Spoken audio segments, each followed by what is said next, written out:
Hello, I'm Isaac Hayes III, founder and CEO of Fanbase. Listen to what I'm about to tell you. The window to invest in Fanbase is closing. We've raised over $10.6 million of our $17 million goal. That means there's room for less than 6,370 people to invest in Fanbase for the average amount. The minimum to invest in Fanbase right now is $399. That makes you an owner in Fanbase today. Go to startengine.com/fanbase to invest. Why? Because current social apps have taken advantage of users for far too long, with content suppression, shadow banning, harmful racist content, and no real tools for monetization and equity. Fanbase has over 1.4 million users and counting, allowing anyone to reach all their following and monetize their content from day one. Social media is the new TV, and whoever owns the apps that distribute that content have the opportunity to own potential billion-dollar companies. While big platforms with uncertain futures are failing to serve their users, Fanbase is stepping up to fill the gap. Don't wait until it's too late. Invest now, invest for yourself and your future. Go to startengine.com/fanbase and own the next generation of social media.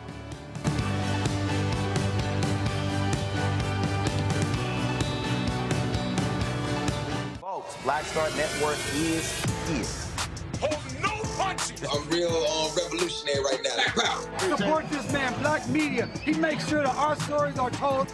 Thank you for being the voice of Black America, Roland. Stay black. I love y'all. All momentum we have now, we have to keep this going. The video looks phenomenal. See, this difference between Black Star Network and Black-owned media and something like CNN. You can't be Black-owned media and be scared. It's time to be smart. Bring your eyeballs home. You dig?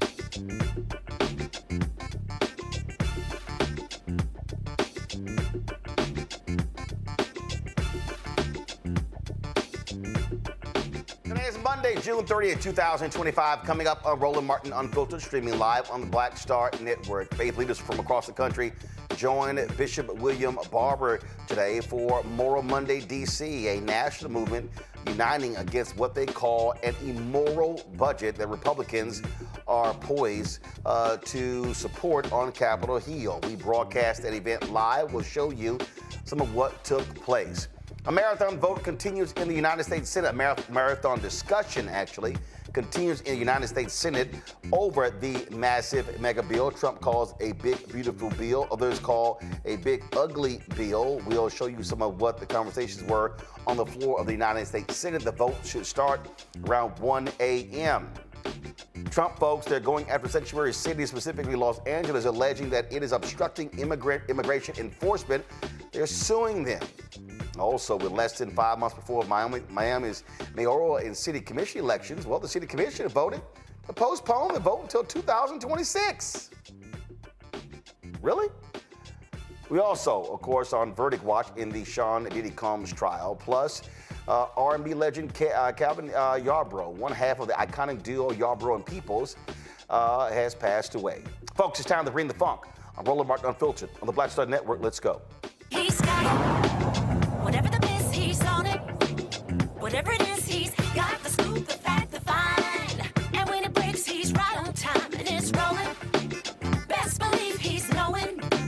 Putting it down from sports to news to politics. With entertainment just for kicks, he's rolling. It's on go, roll, roll, y'all. It's Roland Martin, rolling with Roland now. He's funky, he's fresh, he's real, the best, you know he's Roland Martin.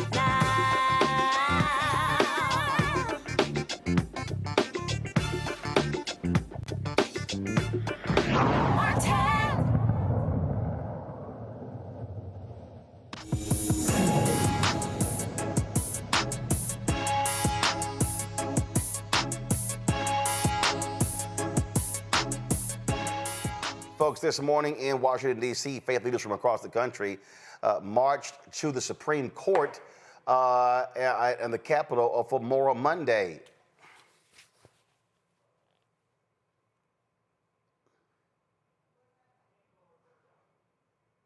All right, folks. All right, folks, so let's start over, okay? Earlier today, in the nation's capital, a number of faith leaders and their supporters marched from a church in D.C. to the Supreme Court, where they held their own hearing as it related to what they call the immoral budget happening in Washington, D.C. It was led by Bishop William Barber, Repairs of the Breach, and the Poor People's Campaign.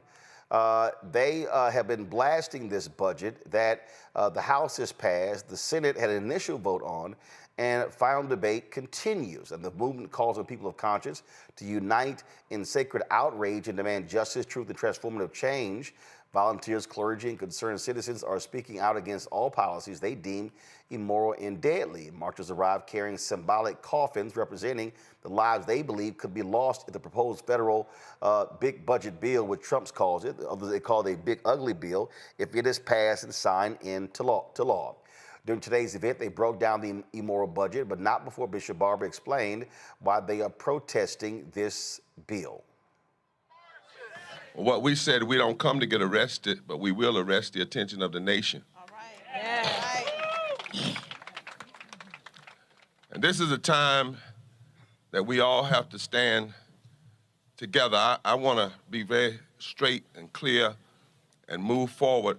We're going to have John to come, first of all, and give us the numbers from IPS, and then we're going to put a face on the numbers. We're going to put a face on the numbers. But for the millions of you that are out there, and the reason you need to be wearing these phones out and calling these senators and House members and pushing hard and whatever they do, we're going to have to keep working, is because, first of all, the scripture says, if my people will call by my name, will humble themselves and pray, seek God's face, and God's face is a face of justice, a face of mercy, and a face of love. And then it says, and turn from their wicked ways. God says, I'll heal the land. Mm-hmm. Today, I don't feel like pulling any punches. We are facing wickedness. Yes. There's something wicked. When you have power of a congressman, a House member, or a senator, and all you can do is think about how to get up in the morning and hurt as many people as you can. There's something wicked about that. There's something wrong, some evil when you've got power and you've got free health care simply because you got elected to office, but then you want to block the people from having health care. And worse than that, you want to take away the health care they have. It's one thing if folk didn't ever have it, but have it and then take it away. There's a level of wickedness and wrong and injustice. I want to quote Tom Tillis. Wait a minute before you clap. I want to quote Tom Tillis because last night, finally, he said, my party is making a big mistake. No, they're not making a mistake. This is deliberate. Yes, wow. This is not a mistake. This is policy violence. This is policy murder. That's why we brought these caskets today. Because in the first year of this bill as it is, the estimates are that 51,000 people will die. In other words, you know that. And if you know that and still pass it, that's not a mistake. Yes. It's not a mistake. If my people call by my name, will pray and seek my face and turn from their wicked ways. It took us nearly 60 years to get to this form of health care anyway. Yes. Theodore Roosevelt was talking about it in the 1900s. And then you had another senator, what's his name? He's from Kansas. And he voted for the debate, but then he said he had a lot of disagreement. Let me have my son. Son, you can take that from over me. Let me have this son. Vitamin D, good for me. He said that he voted, a lot of bad things in the bill, but he voted for it, listen to this, because he got some things delayed. And I wanted to say, what the hell is wrong with you? You going to want to delay the pain? Good? To delay? If you get a 6 months and delay people getting hurt, or a year delay, what you want to do is delay it till you're not in office so you can't be here anymore. This mic keeps going out. I need a battery. Delay. It's shameful.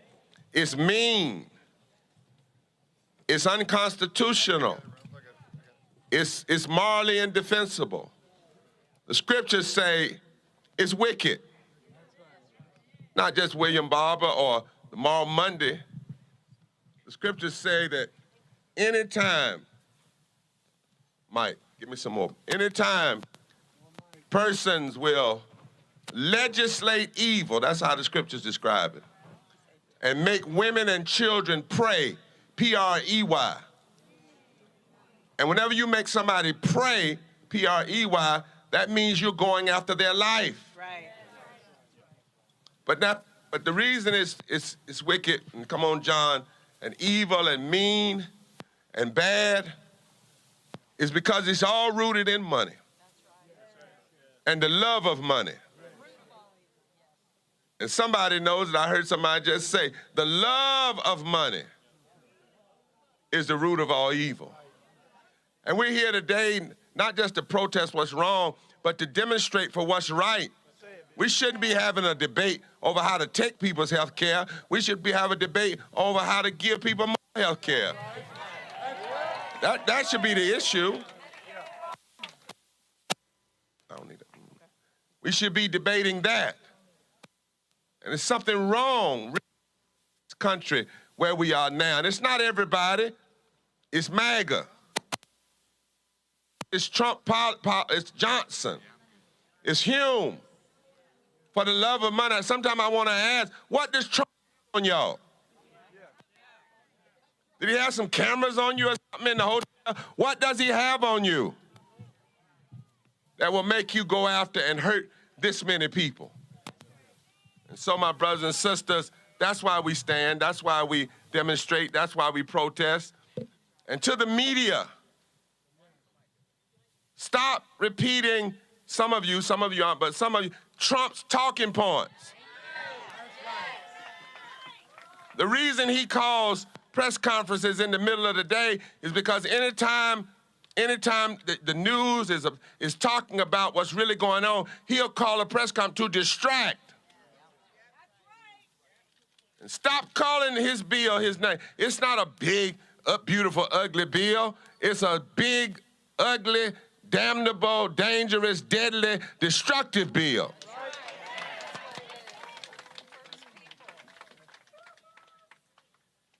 We need some truth-telling.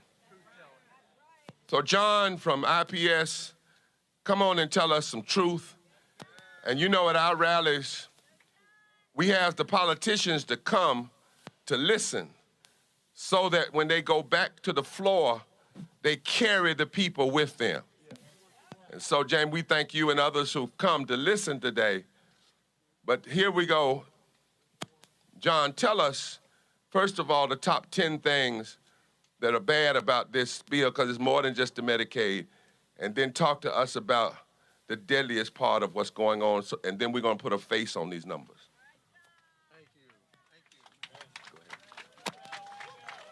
Thank you, Bishop Barber. Thank you, Congressman Raskin and others who are here who will bring this message back to the Capitol.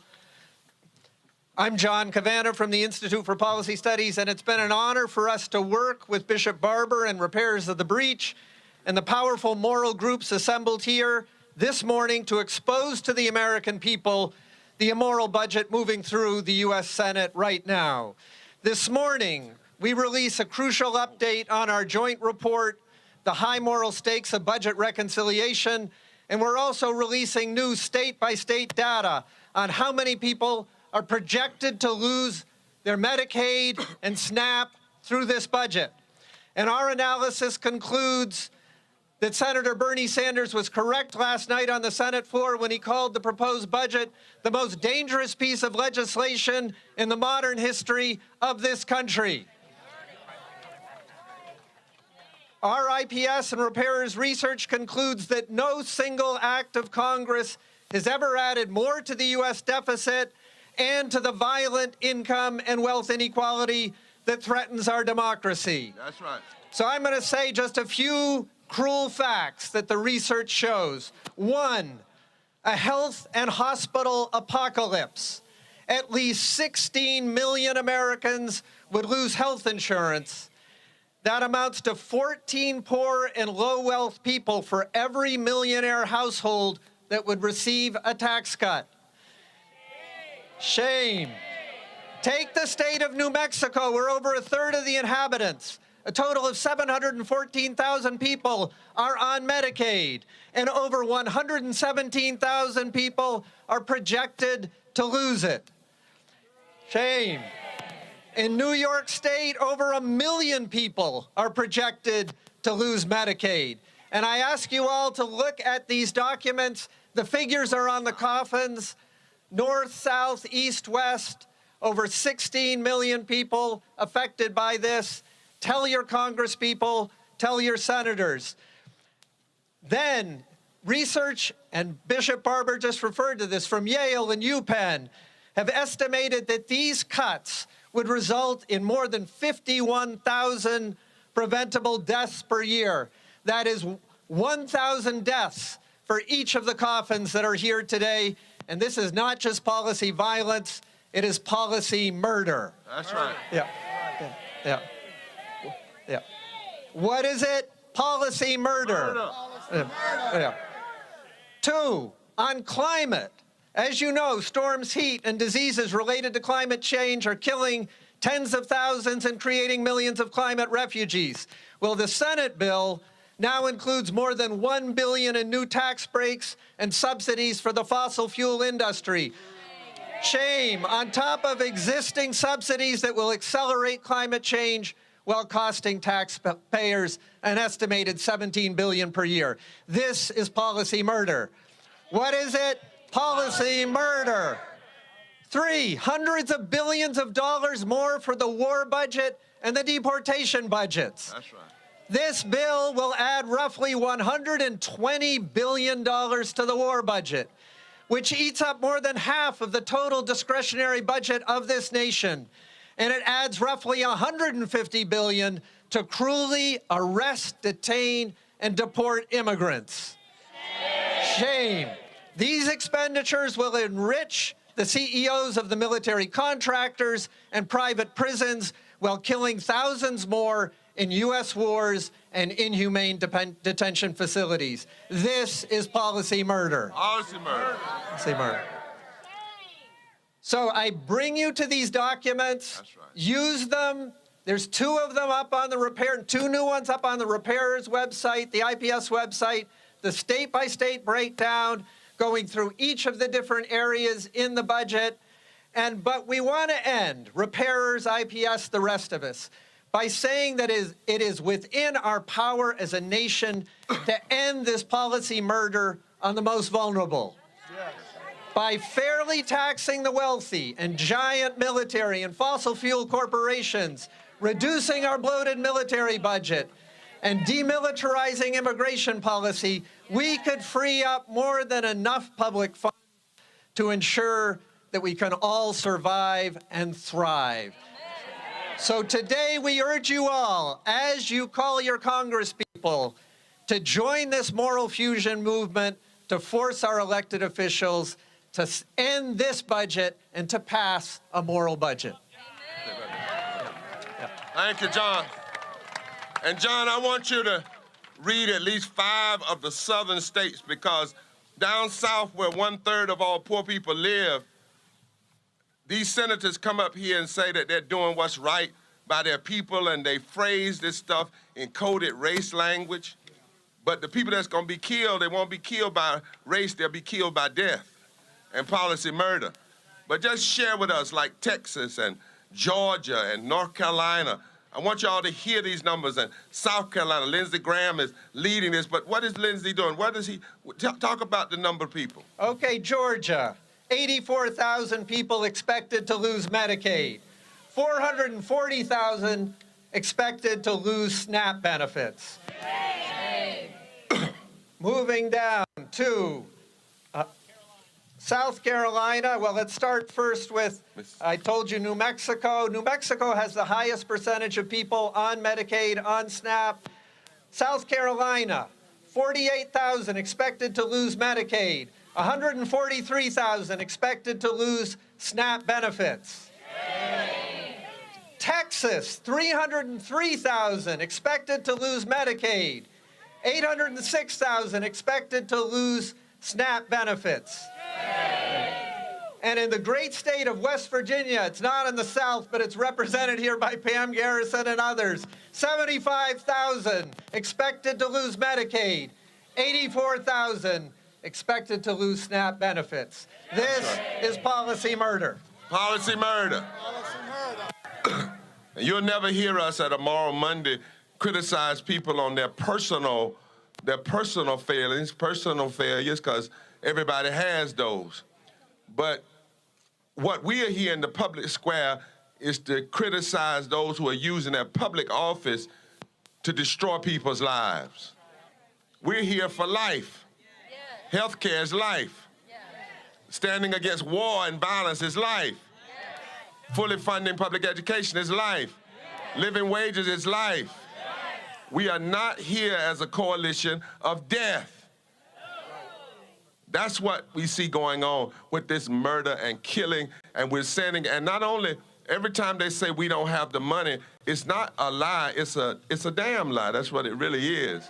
It's a damnable lie. And we have to call it out for what it is now. All right, folks, to give you a couple of things. First of all, you see the box next to me. So what they're doing is, for earlier days, Senator Chuck Schumer, the Democrats, actually overnight, forced them to read every single word of the 900-plus page bill. No Republicans were in the chamber. Now they're voting on different amendments. So, for instance, they earlier rejected a measure that would have kicked undocumented workers off of Medicaid. That actually failed in the vote. So that's what happened there. So we're monitoring these various actions in the United States Senate. Now, after they had the speeches there in front of the Supreme Court, the plan of action was for the folks to move from there to then go to the plaza in front of the U.S. Capitol to pray. Well, what happened was they were actually stopped by U.S. Capitol Police. They closed off the plaza. Now, mind you, people were walking on it. It was open, and all of a sudden, they shut it down to prevent them from actually praying. Listen. They restricted it today? You heard that. They just restricted it today. They don't even want to see the truth. That's why we got to keep throwing it at them. That's why we got to have media here to tell it. Look at all the people going. They're not restricted. We're just going to pray. So,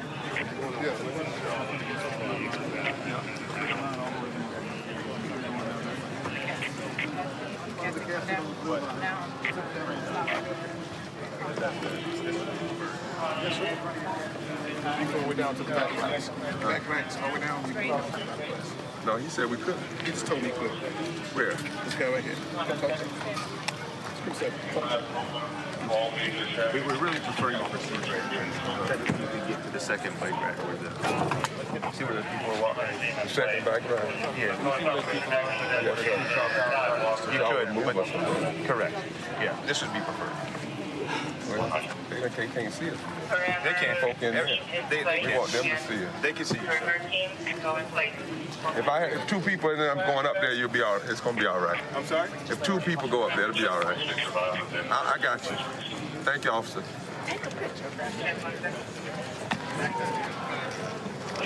So technically, we can go up to the second place. But the reason we're not doing that is because we're in the street to say we can't go down this road.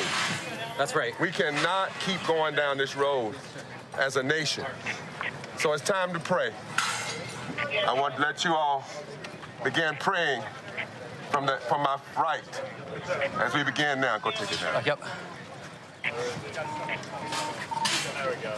Ready? Prayer for the sacred of everybody's spirit of all breath. We gather today remembering that everybody is sacred. Black, brown, undocumented, disabled, housed or unhoused. This budget forgets that truth. But we remember. We remember that 13.7 million people may lose health insurance. We will not let policy silence the dignity you placed in each of us. This is not governance. It is policy murder. All right, let's everybody read together. Read together. Poor, not the powerful, a holy one who sides with the lowly. This death-dealing budget gives billions to the wealthy while stripping 375,000 North Carolinians of food assistance. We pray not for riches, but for righteousness. You're in violation of DC Code 23. Back it up.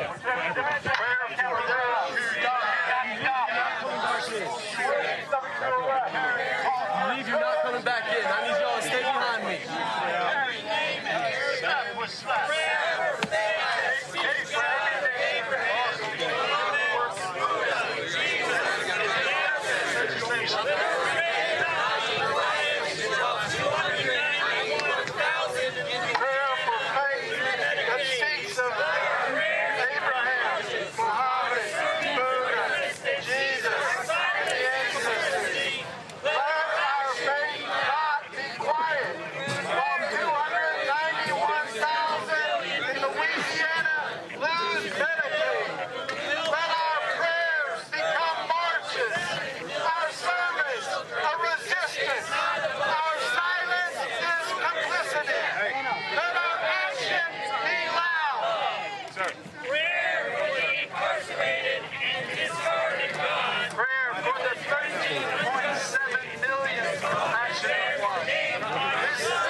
It is not a budget. It is a blueprint for death. We rebuke it in the name of love. Prayer for the incarcerated in discarded jobs was increasing injustice. This often bears the name of my son, my sister, my neighbor, for the high cost of a 15-minute call, for the cell that still pages their future. We carry this casket because we refuse to forget, because you have not forgotten them. Get on the sidewalk. Get on the sidewalk. Where are the others? I'm sorry.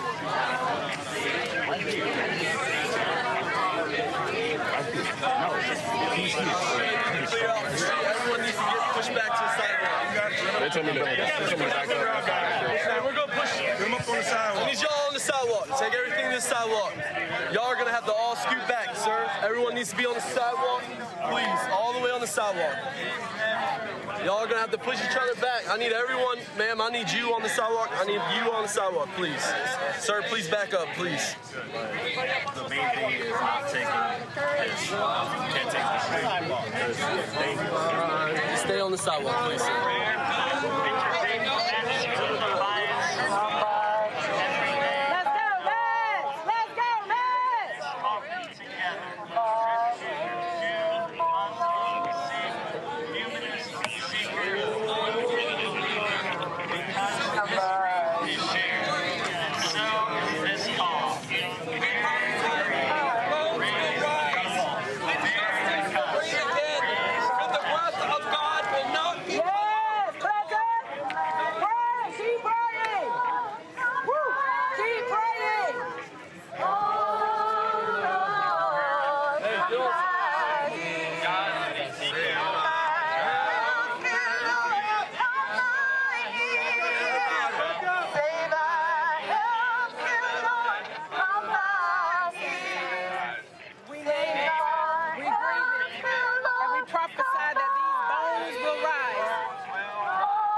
blood will not be cut from the poor.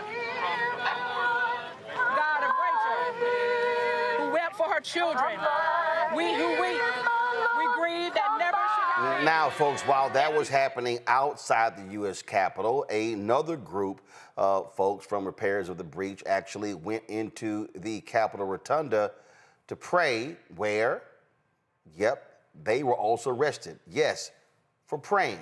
Watch.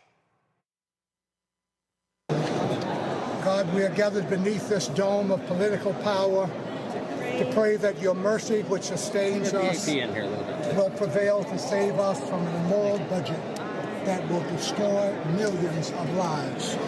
We have also read the budget resolution of this Congress, which calls for $1.5 trillion in cuts to life-saving and life-sustaining programs in order to give a tax break to billionaires. When we hear the Speaker of this House parrot a regime he aims to please by calling this ugly and immoral budget one big, beautiful bill, we recall the prophet Isaiah's woe against those who call what is good evil and what is evil good. All of our religious traditions affirm care for the sick and the dying, but this budget proposes an $880 billion cut to Medicaid, which could result in 36 million Americans losing access to health care. But the proposed budget of this Congress threatens to take SNAP benefits away from tens of millions of our most vulnerable neighbors. We are also here because we know that you have heard their cries and called us to stand with the downtrodden. And we repent of the ways we've all allowed the language of symbols of our faith to prop up abuses of power.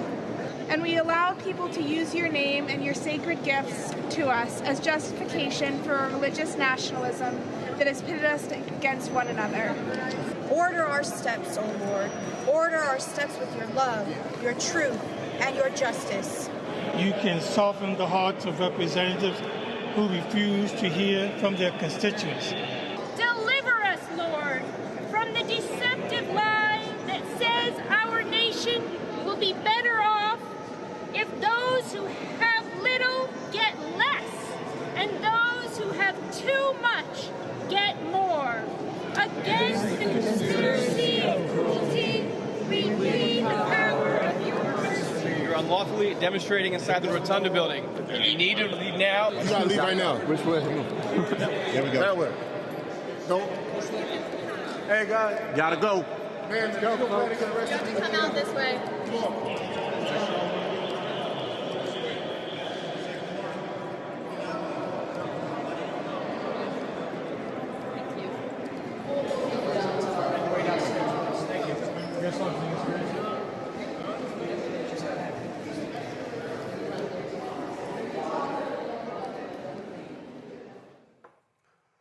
Now, folks, a number of folks have been speaking about this particular bill. And again, it narrowly passed on the first vote. One of those folks is North Carolina Senator Thom Tillis, a Republican. He voted against the bill. Donald Trump then threatened him, saying, he blasted him, saying he was going to find somebody to run against him next year for re-election. Tillis then announced that he was going to retire and not seek re-election. Well, that then caused him to take the muzzle off, and he went after this bill and the impact, especially in Medicaid, on his state. It's amazing how he found courage after he chose not to seek re-election. Just listen to some of what he had to say. So we had 3 different conference calls with CMS, with us on the phone and with on the video, and me on the video. And I said this, guys, I would love nothing more than you to prove me wrong. I would love nothing more for you to tell me it's not $26 billion or $30 billion, that it's $2.6 billion or $2 billion or $200 million. But after 3 different attempts for them to discredit our estimates, the day before yesterday, they admitted that we were right, that between the state-directed payments and the cuts scheduled in this bill, there's a reduction of state-directed payments. And then there's the reduction of the provider tax. They can't find a hole in my estimate. So what they told me is that, yeah, it's rough, but North Carolina's used the system. They're going to have to make it work. All right. So what do I tell 663,000 people in 2 years or 3 years when President Trump breaks his promise by pushing them off of Medicaid because the funding's not there anymore, guys? In the White House, senators advising the president are not telling him that the effect of this bill is to break a promise.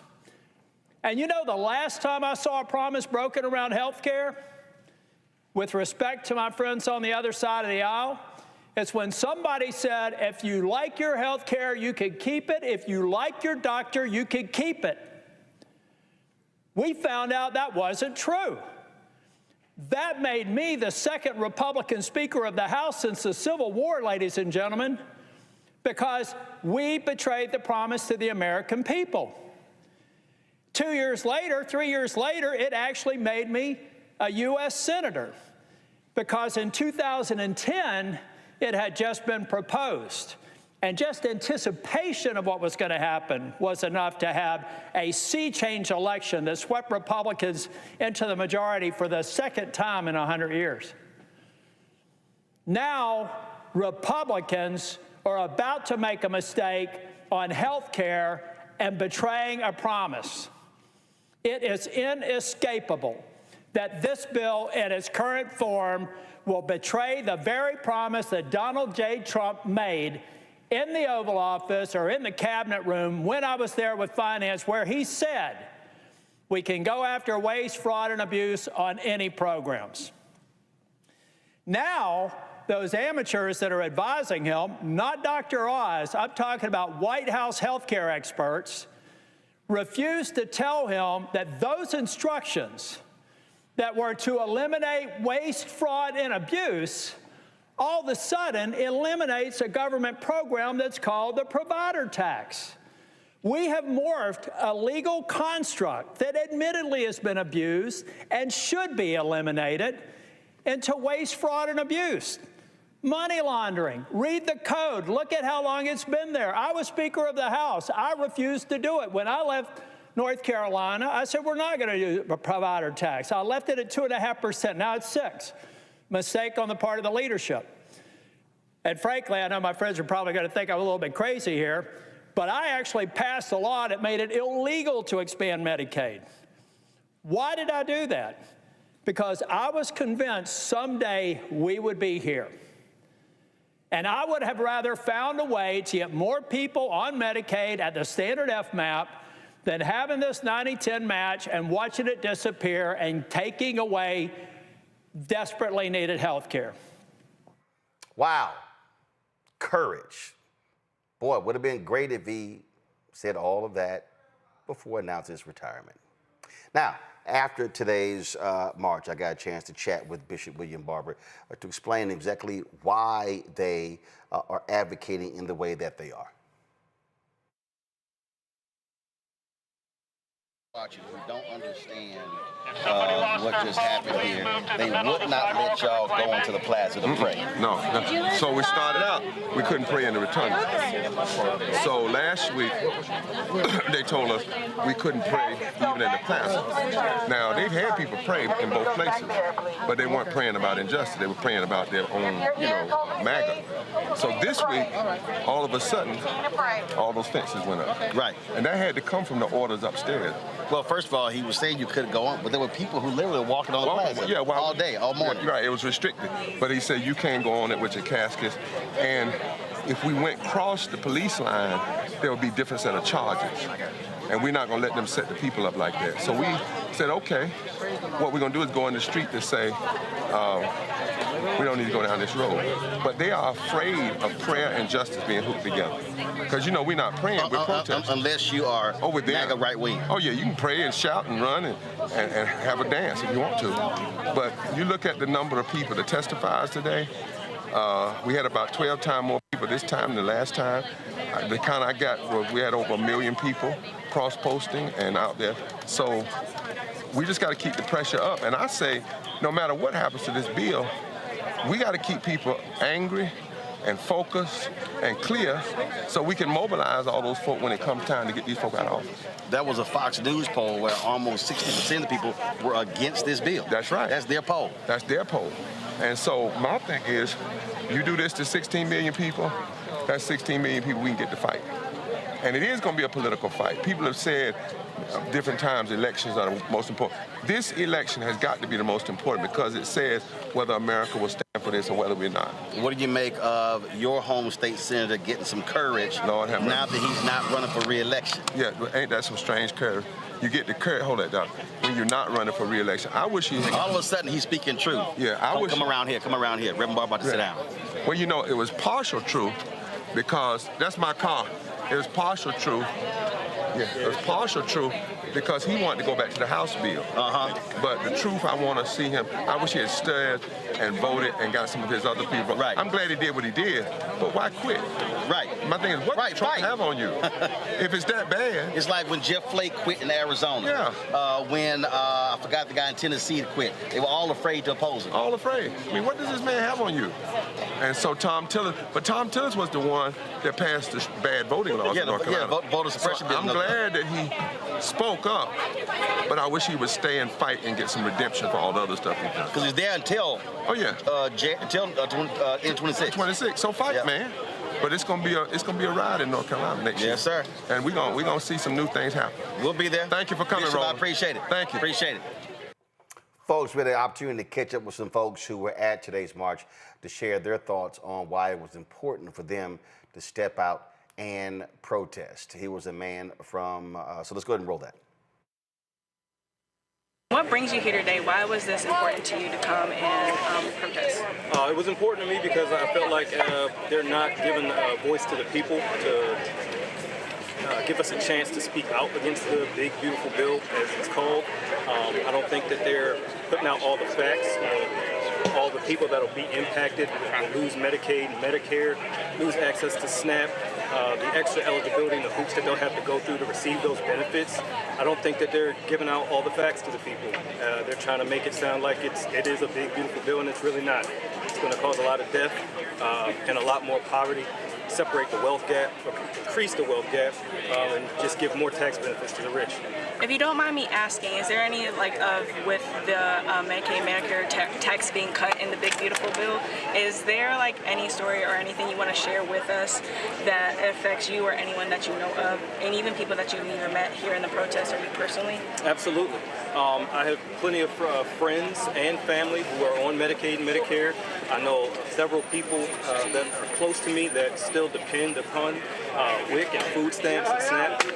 And so again, all that stuff being cut, I have a big concern for them and how they'll be able to continue living.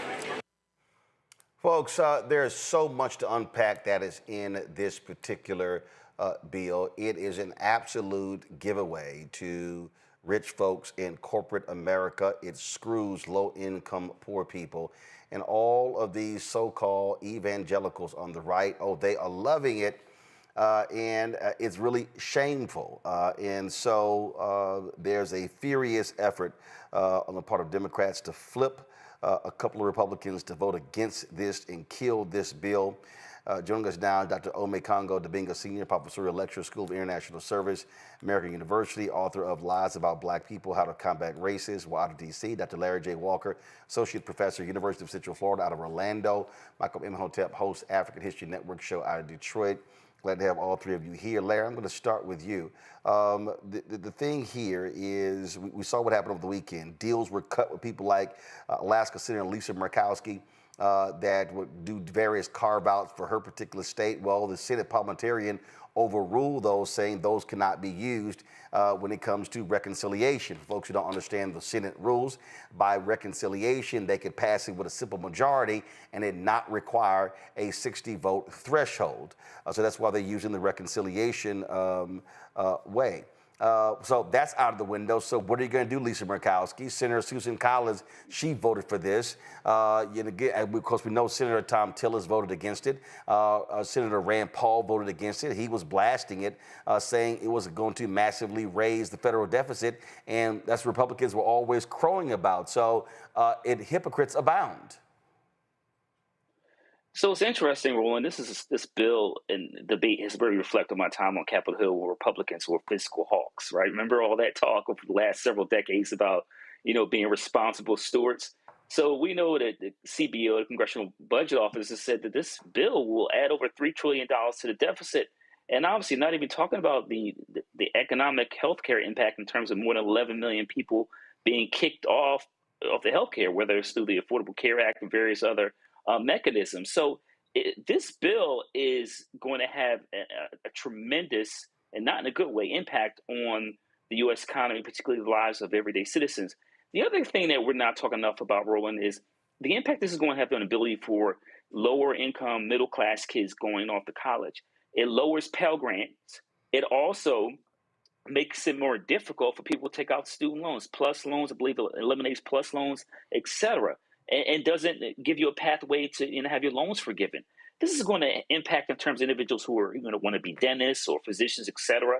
So the implications of this bill are far-reaching, and there are a lot of Americans who are sleepwalking through this. And by the time they look up over the next 2 to 3 years, it may not necessarily impact you, but it's going to devastate family and friends and other members of your community. And this wide-ranging bill it's just a travesty. In all my years working on Capitol Hill and following politics, I've never seen a bill like this with such a massive wealth transfer from low to moderate income families to wealthy families. I mean, what we hear people say, what they're saying is that flat out that this could be the biggest wealth transfer in American history. That's what we constantly are hearing on Makongo.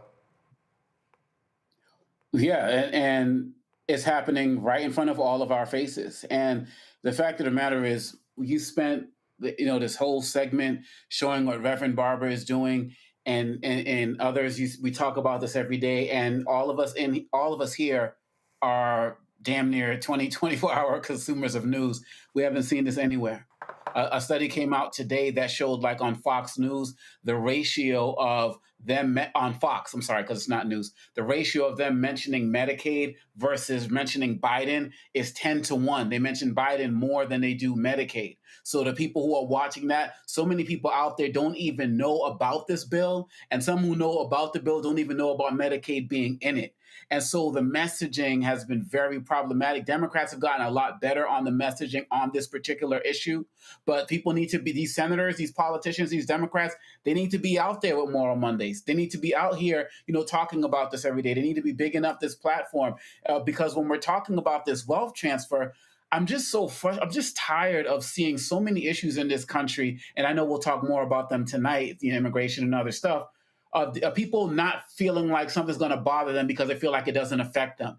This is going to affect you. Oh, I got private insurance. It's not going to affect you? You think it's not going to affect you when more people are looking for, the fewer doctors that are available, or people are flooding the hospitals or flooding the network? We can go down the list of how many things that are going to affect people who think this bill won't affect them. But it's not going to happen unless we have more people like you, Roland Martin, like Reverend Barber, who are out there telling the truth.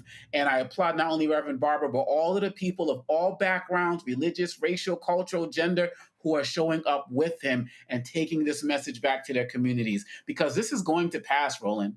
It's going to pass. The Supreme Court and these Republican politicians have not stopped Trump on anything. They've slowed him down here and there, but they are going to give in, and we have to prepare for it.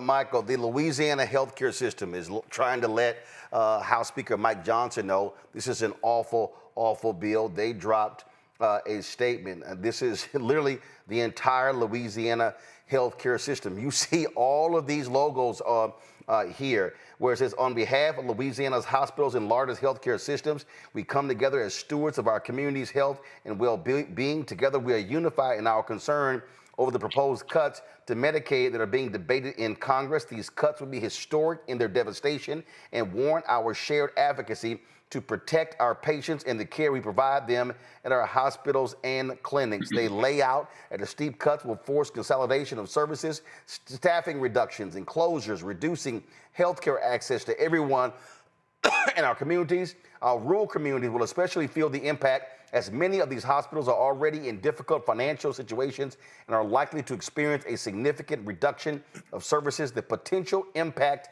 will be felt by everyone in the state. Now, that's just the healthcare workers. You also have electrical workers, some 800,000 electrical workers, many of them who voted for Trump. They drafted this here. IBEW International President Kenneth Cooper said this budget reconciliation bill is a direct attack on working families, shoveling tax breaks to the rich while turning his back on the people who power this country.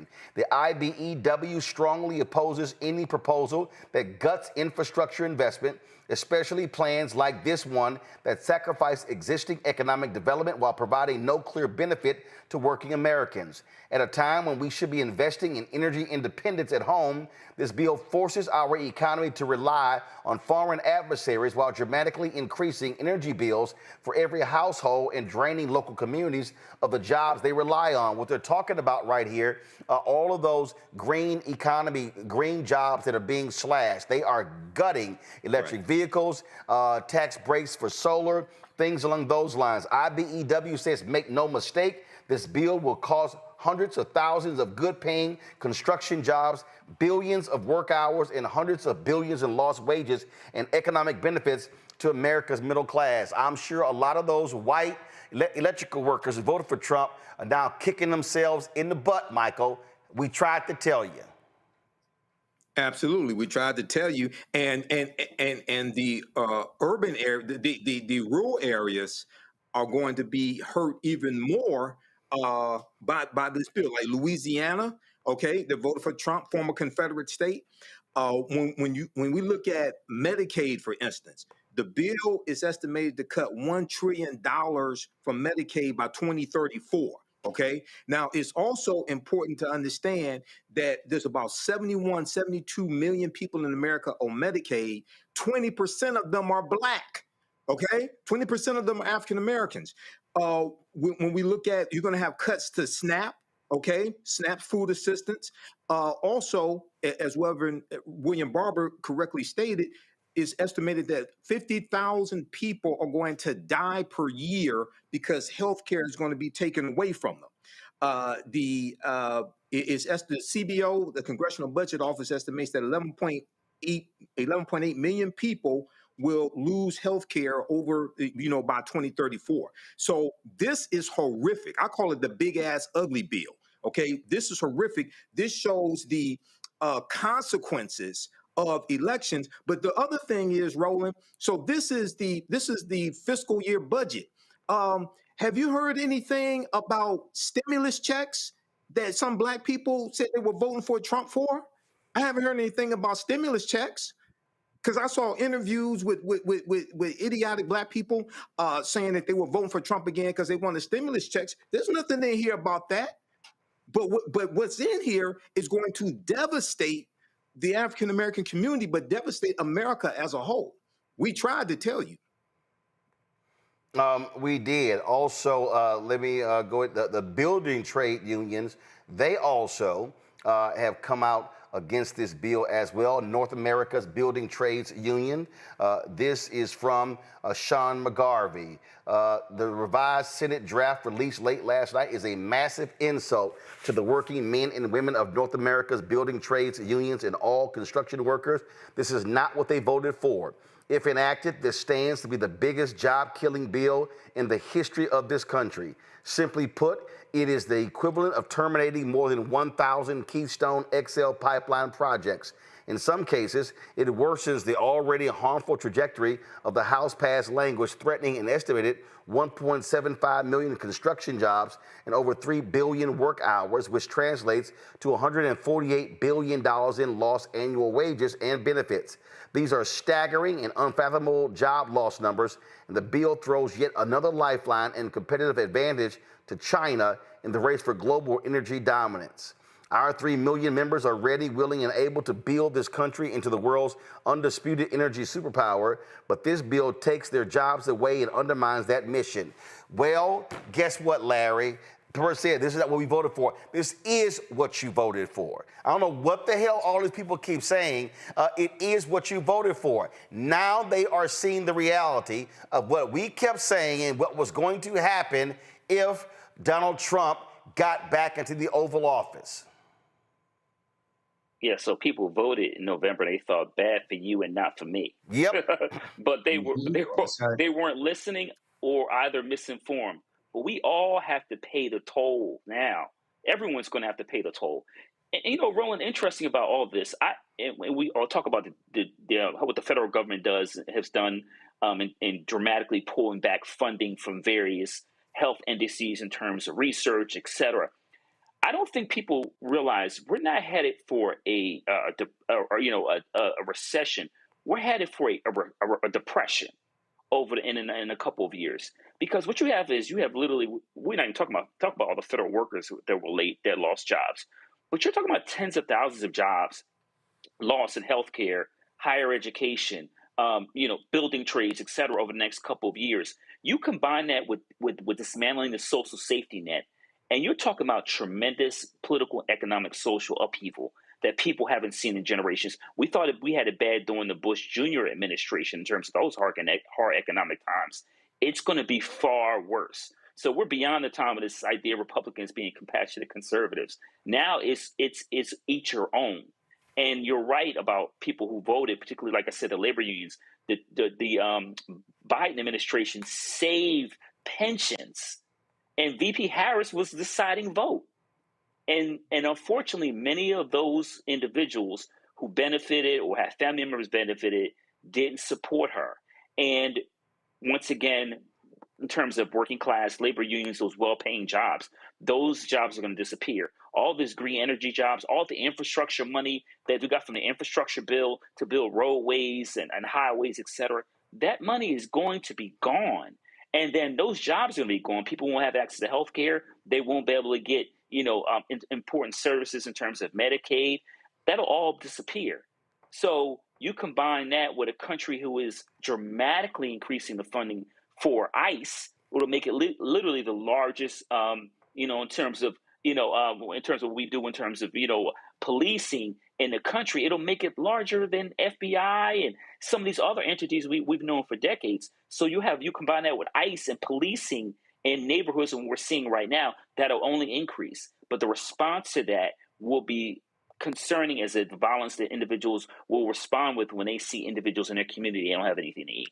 Well, I don't give a damn what he has to say. I don't believe anything that he says, but guess who's a little perturbed by what's going on here?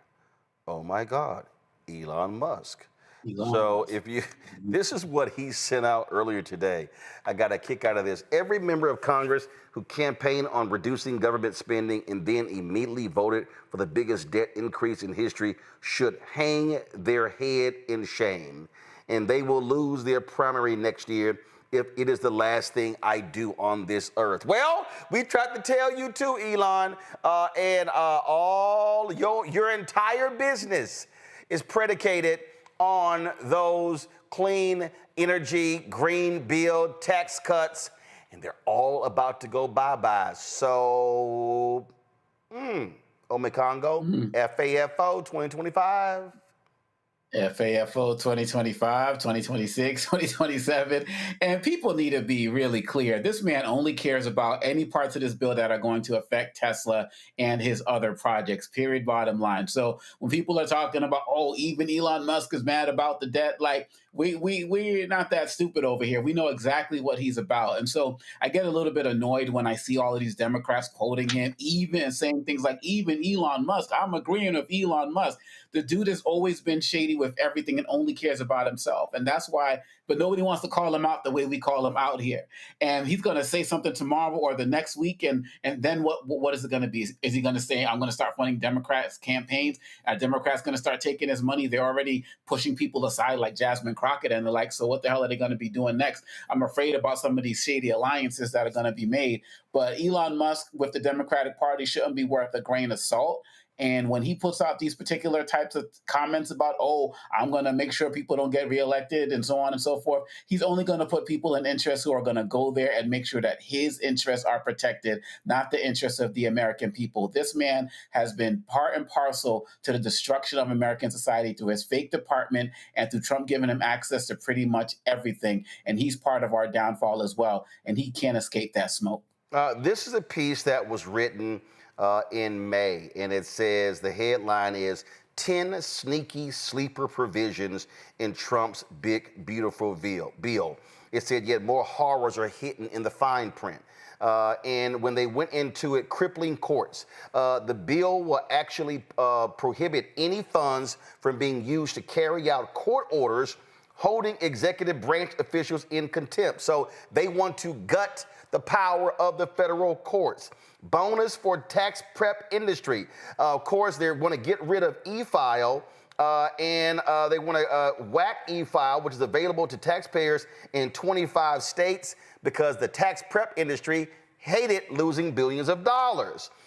Guess what? They said the bill adds $45 billion to build immigration jails. They're going to spend, Samuel Singawe posted this, they're going to spend more money in this bill than was spent in the 1994 crime bill. Y'all better recognize what's going on. They are allowing determination of the tax status of nonprofits if they define them as terrorist supporting organizations.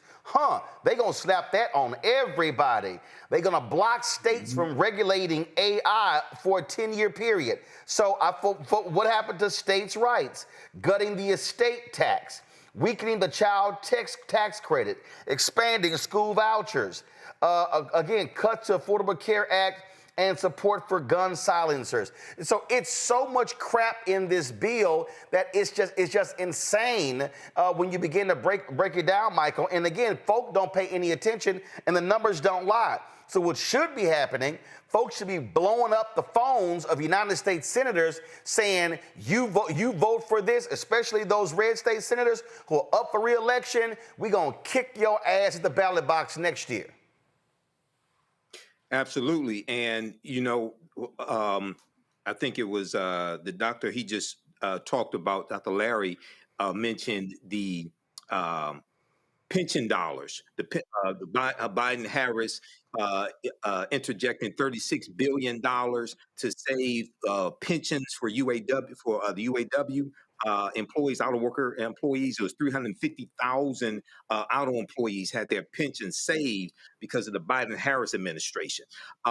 When you deal with some of those things that are hidden in this big ass ugly bill, you're absolutely correct. I've been seeing information about this. One, trying to weaken the courts. This deals with straight out of Project 2025 and the Unitarian executive theory and trying to take more power away from the courts and give it to the president.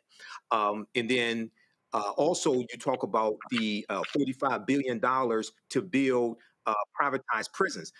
People have to understand Core Civic and Geo Group, two of the largest owner-operators of privatized prisons in the country. They supported Trump in 2016, and they supported Trump again in 2024. Okay, and you have where some of these migrants are being housed are in privatized prisons owned by these corporations. Okay, now Donald Trump signed an executive order to unleash the police. We know that his Department of Justice has backed out of consent decrees with the Ferguson Police Department and also in St. Louis, Missouri, things like this. We know, again, they're taking a hands-off approach to policing. So you're going to unleash the police. You're going to build more privatized prisons, okay? And now, who you think they're going to put in there? See, this is an all-out attack on melanated people, and as I said a few days ago on my social media platforms, white supremacy and racism attacks all Black people, regardless of country of origin, regardless of language spoken, regardless of your religion. Okay, so some African Americans, some Black people think it's all right as long as black immigrants are being attacked and locked up. No, they're coming for your ass also. Because a lot of us, you can't tell, for a lot of us, some of us look like we could be immigrants, but to white supremacist, white nationalists and the Trump administration, all black people are immigrants. They don't think any of us belong. Well, absolutely. And so the reality is, folks, what you are seeing, you're seeing a huge debate that take place in this country. And what we have to understand right now, what's going on here. And if there's one person who, you know what, I'm so sick of. I'm so sick of this man because, frankly, he's lazy as hell. And that's Democratic Senator from Pennsylvania, John Fetterman. Okay? This is literally what he...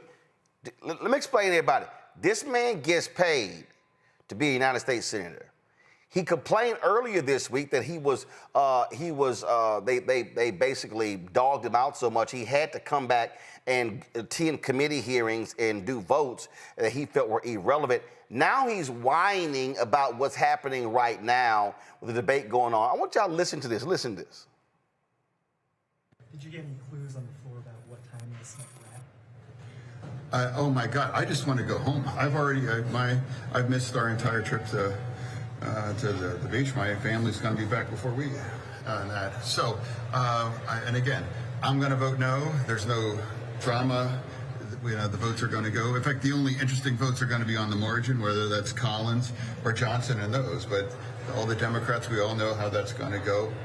And I don't think it's really helpful to put people here till when some ungodly hour. And again, thank you, sir. You can't go to the beach with your family. Okay, well, it's the margins. How about you stay there and you work on them, you talk to them, you push them, you prod them. This is just very simple. I mean, I don't really care, Larry. If John Fetterman doesn't want to do the job of United States Senator, then resign. Then resign. And let somebody who actually wants to show up for work. Oh my God, I've already missed my family beach trip. This is just so rad. I don't know what to do. We're just here. It's just wasting time. I just want to go. I just want to go to the beach. Sounds like a spoiled-ass brat. So, Roland, I have a serious problem. First of all, I'm from the Commonwealth of Pennsylvania, and black folks tried to tell other people in the state of Pennsylvania before the election, and they voted him in, that it was a bad idea. So that's one. Secondly, I got to tell you, Roland, as a former congressional staffer that spent so many hours working on minute language and stuck on weekends working on bills and amendments, I have a problem with someone who's getting paid and is only one of 100 individuals in this country that hold the kind of power he does as a U.S. Senator. So listen, and I have a problem. He's just casual, not only casual appearance, but how casually he just says these things like he doesn't represent the entire state. So listen, he needs to get it together. This is the job. You ran for office, you won a primary, and then you won a general election. And then you're right. If he doesn't want to be a U.S. Senator, he can simply resign and let Shapiro, fill that seat and then set a date for a new election. And the people, my family members, et cetera, deserve someone who's more invested in the state and the needs of Pennsylvanians and Americans overall. But listen, I don't want to hear that. Like I said, there are far too many U.S. senators, and us again, my fellow staffers who are spending hours working on this bill, working on all the details, that don't get to go home, miss birthdays, holidays, et cetera. So he has the power to just chauffeur drop him an hour and a half away from wherever he is in Pennsylvania or Delaware, et cetera, Jersey, to go to the beach. So he needs to get over himself. He needs to do the job of U.S. Senator, what he's getting paid for, and if not, he needs to step aside. Absolutely. All right, folks, hold tight 1 second. I got to go to a break. We'll be right back. Roland Martin Unfiltered on the Black Star Network. This week on the other side of change. Mass incarceration, Trump administration is doubling down on criminalization, and how it is profitable. And there's something really, really perverse about saying that we need to put people in cages in order for other people to have jobs. Like, that is not how our economy should be built. Only on the other side of change on the Black Star Network. Hello, I'm Paula J. Parker. Truly proud on the Proud Family. I am Tommy Davidson. I play Oscar on Proud Family, Louder and Proud. Hi, I'm Jo Marie Payton, voice of Sugar Mama on Disney's Louder and Prouder, Disney Plus. And I'm with Roland Martin on Unfiltered.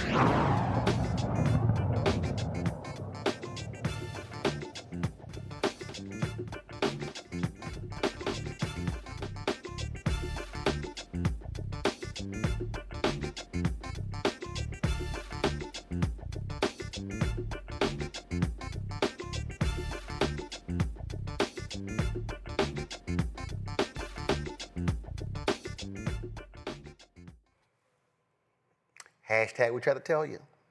Remember when the Trump people were saying, oh no, we're only going after the illegals. Guess what?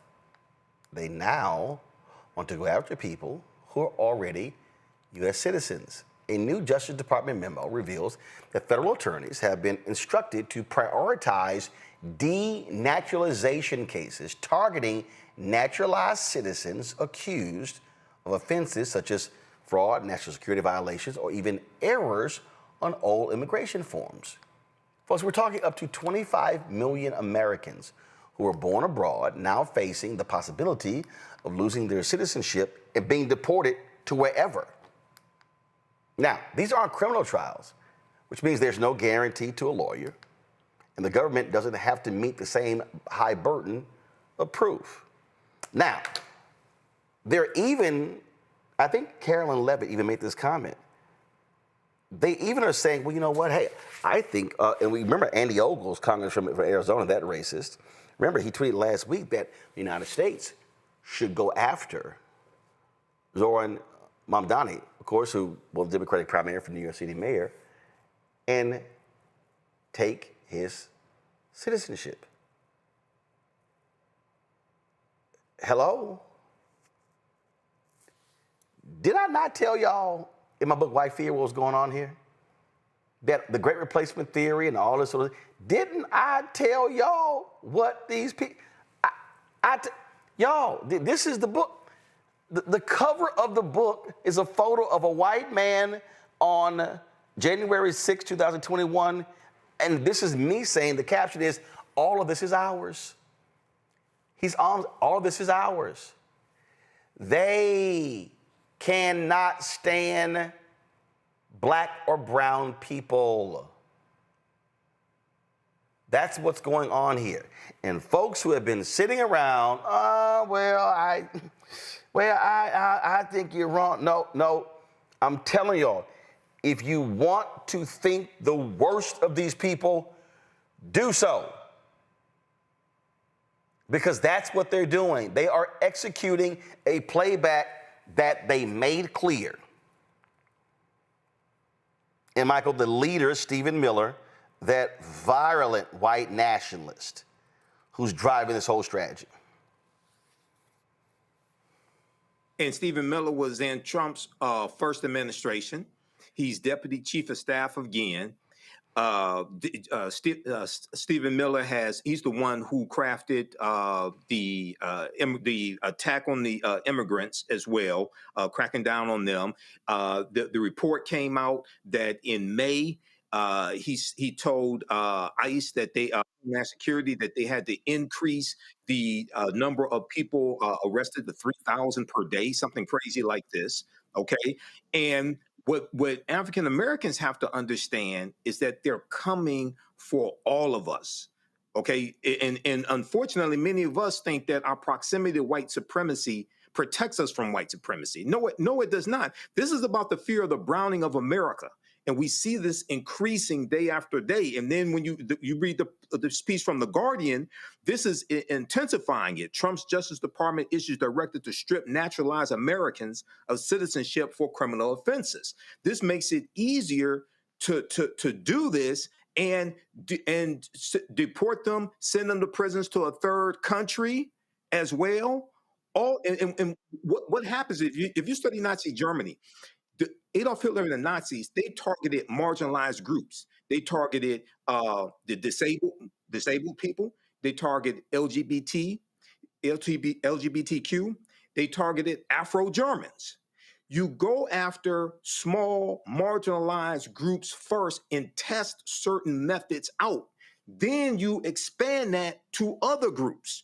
This is what's taking place right now. This is straight out of Project 2025. Of course, and that's their playbook. That's what they're running. And I'm telling, I don't know. I mean, here's the thing here. That people are not getting.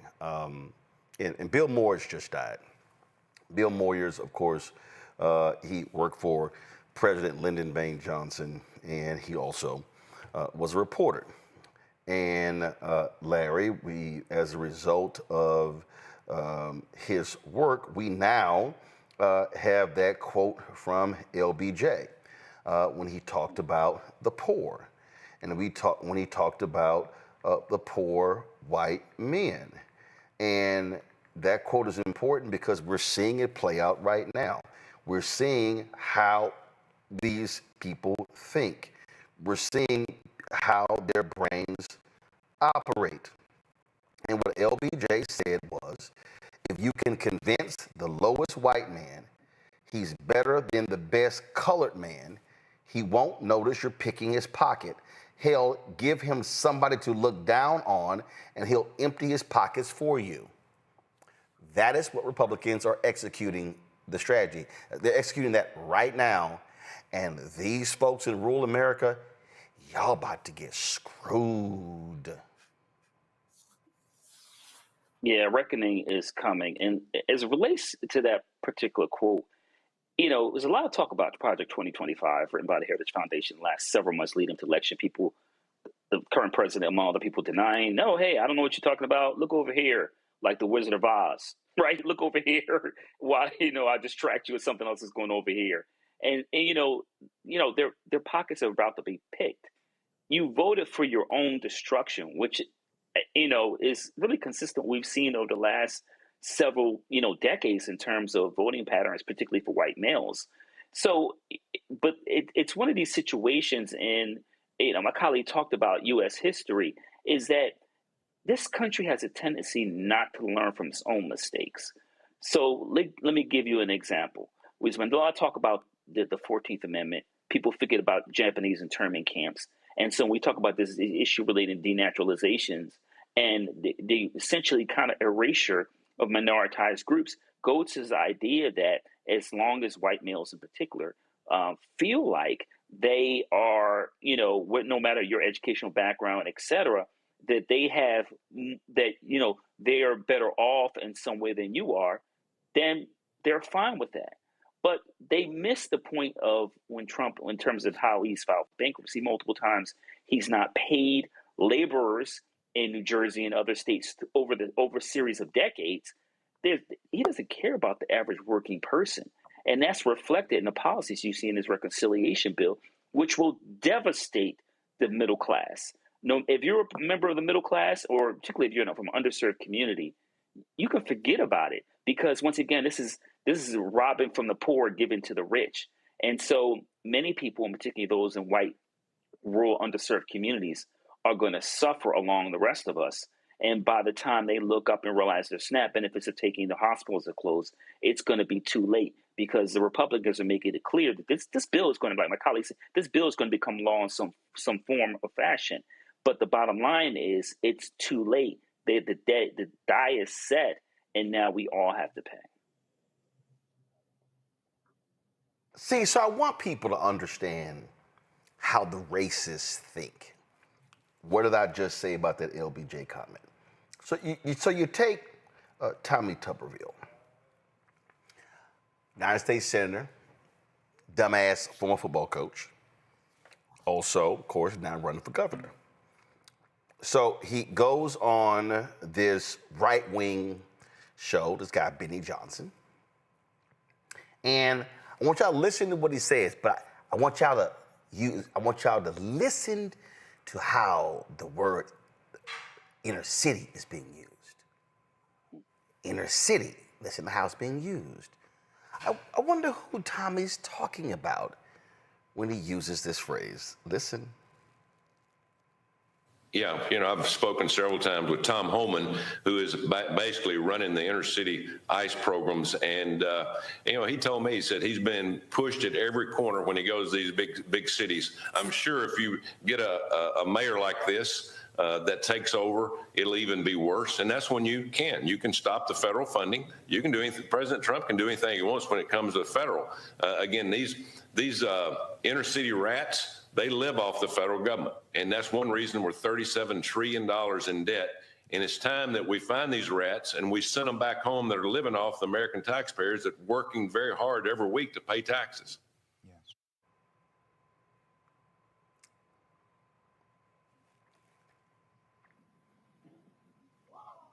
Allow me to run that back again.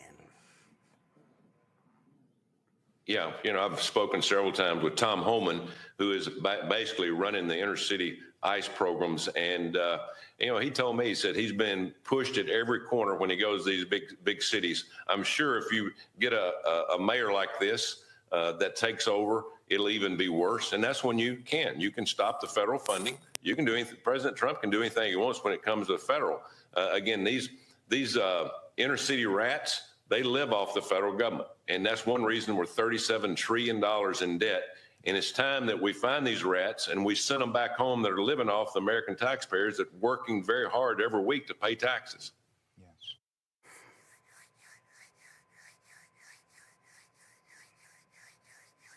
Really, Tommy? Tommy, did you just sit here and declare the inner city rats living off of the federal government? Did you just sit here, Tommy, and talk about who's sucking up federal funds? Is that what you just did, Tommy? Yes, he did. Tommy, have you ever looked at your state? See, I mean, when somebody says that, when somebody says, how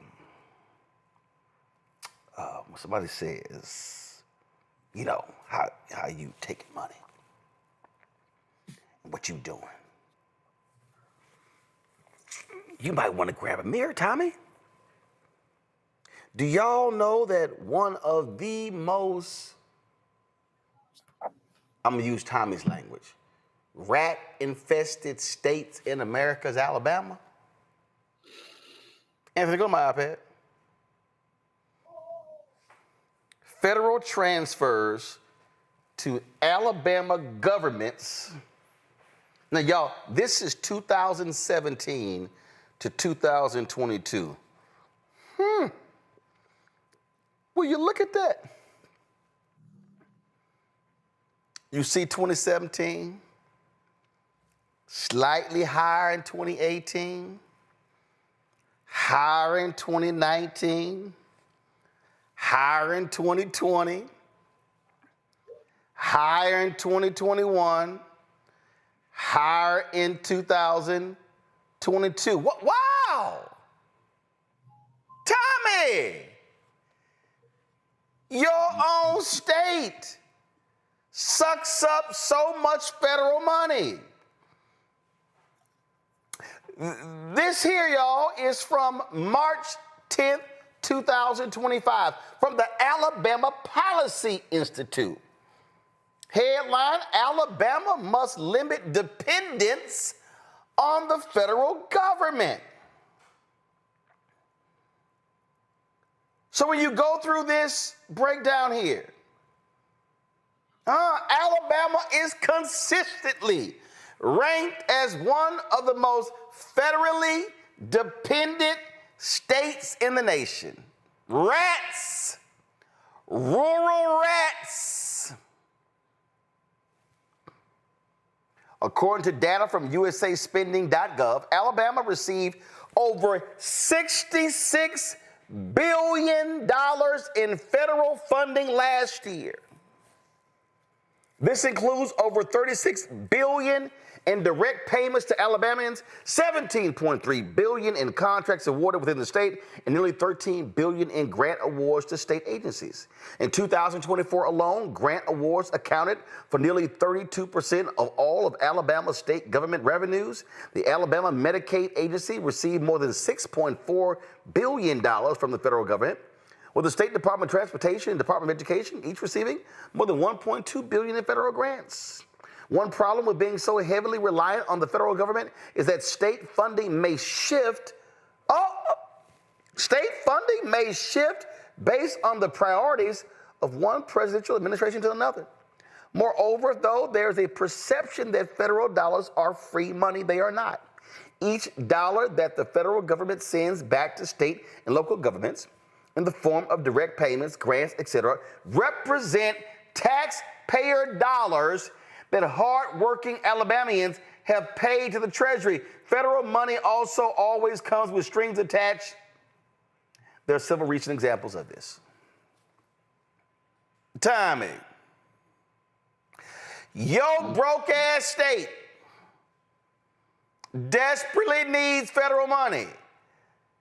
And you trying to talk about these inner city rats, they sitting here taking federal dollars, the taxpayers, the hard-earned money, and we need to send them back. Well, where we gonna send y'all asses to?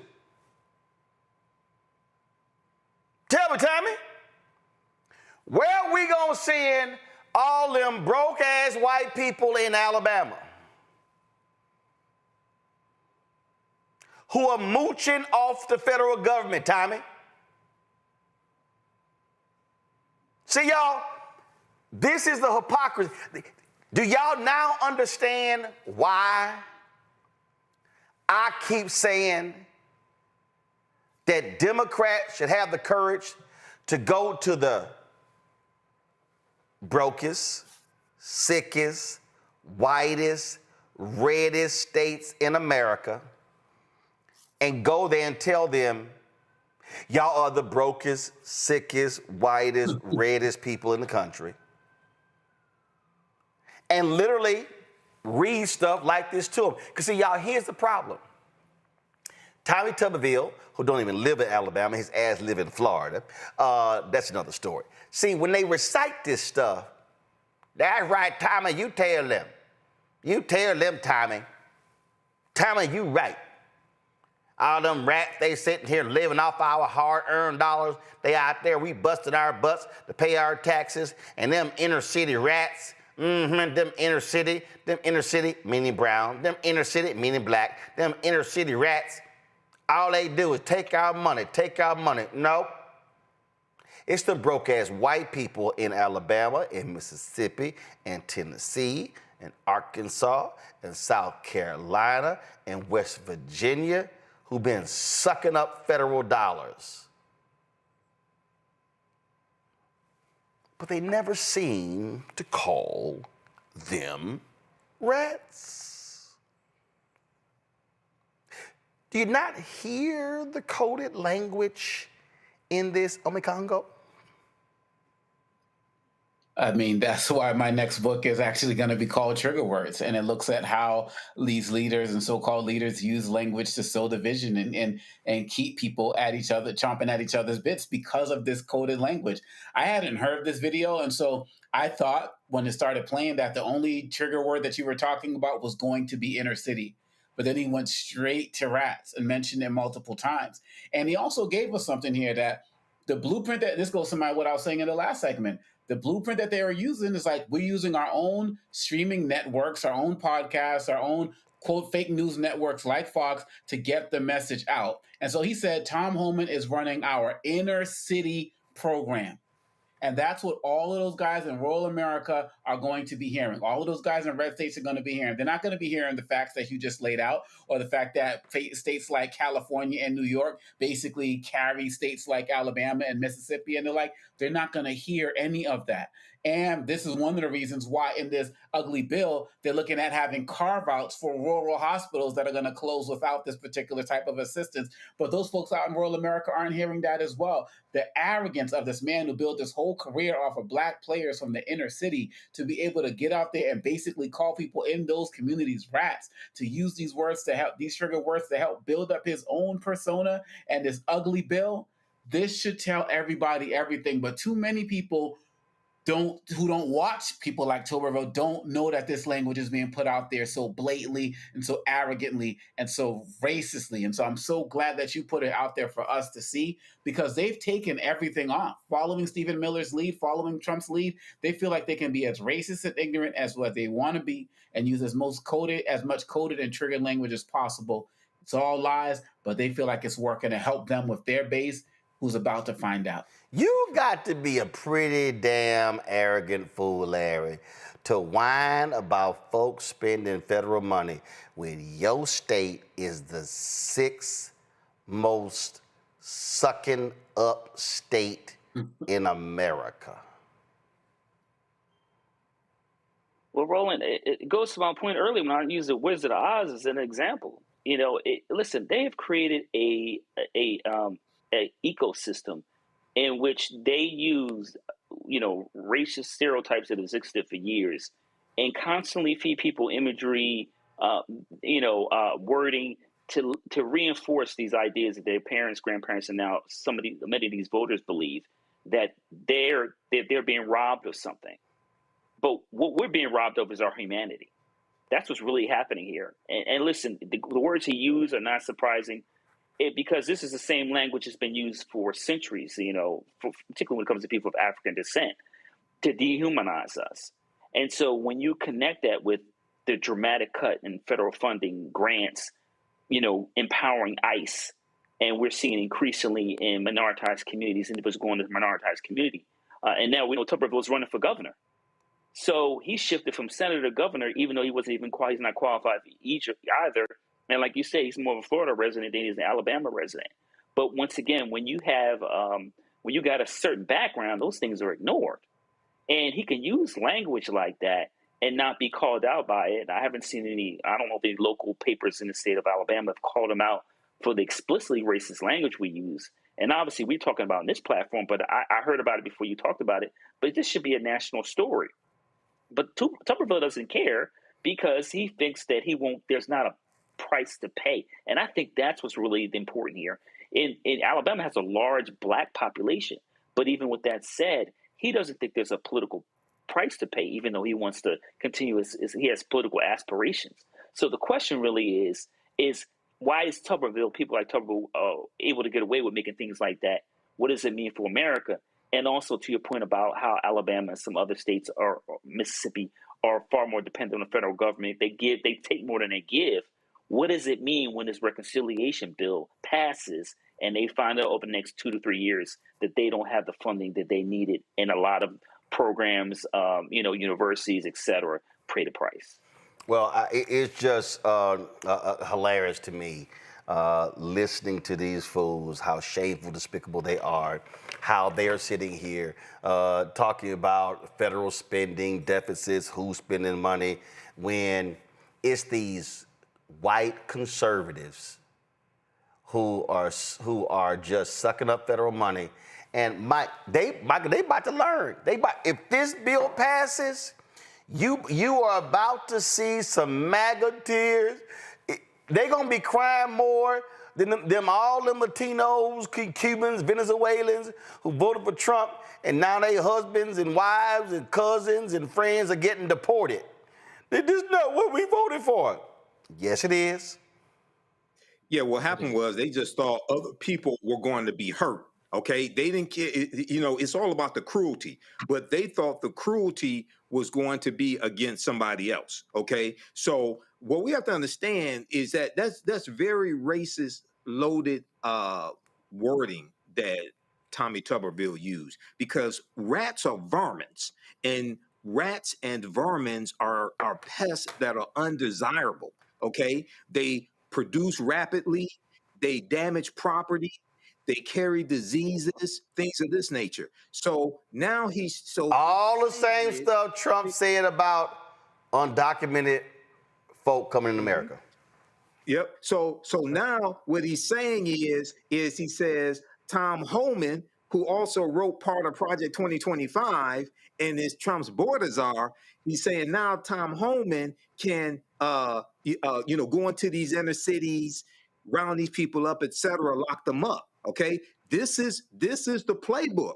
Now, when you combine that with unleashing the police, okay, I'm telling you right now, you're about to hear stories of Black people who are U.S. citizens who unjustly get arrested because ICE thinks they are undocumented immigrants. Because you have people that live in mixed status homes. Nobody wants to talk about that. You have people who live in mixed status homes where some people are U.S. citizens and other people are documented immigrants. Okay, so this is about to get really ugly. But Alabama has a 15% poverty rate.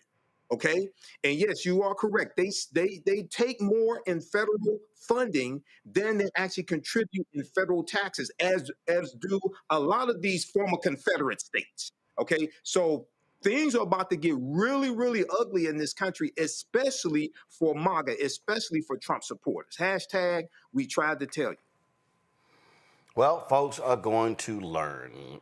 And we come back.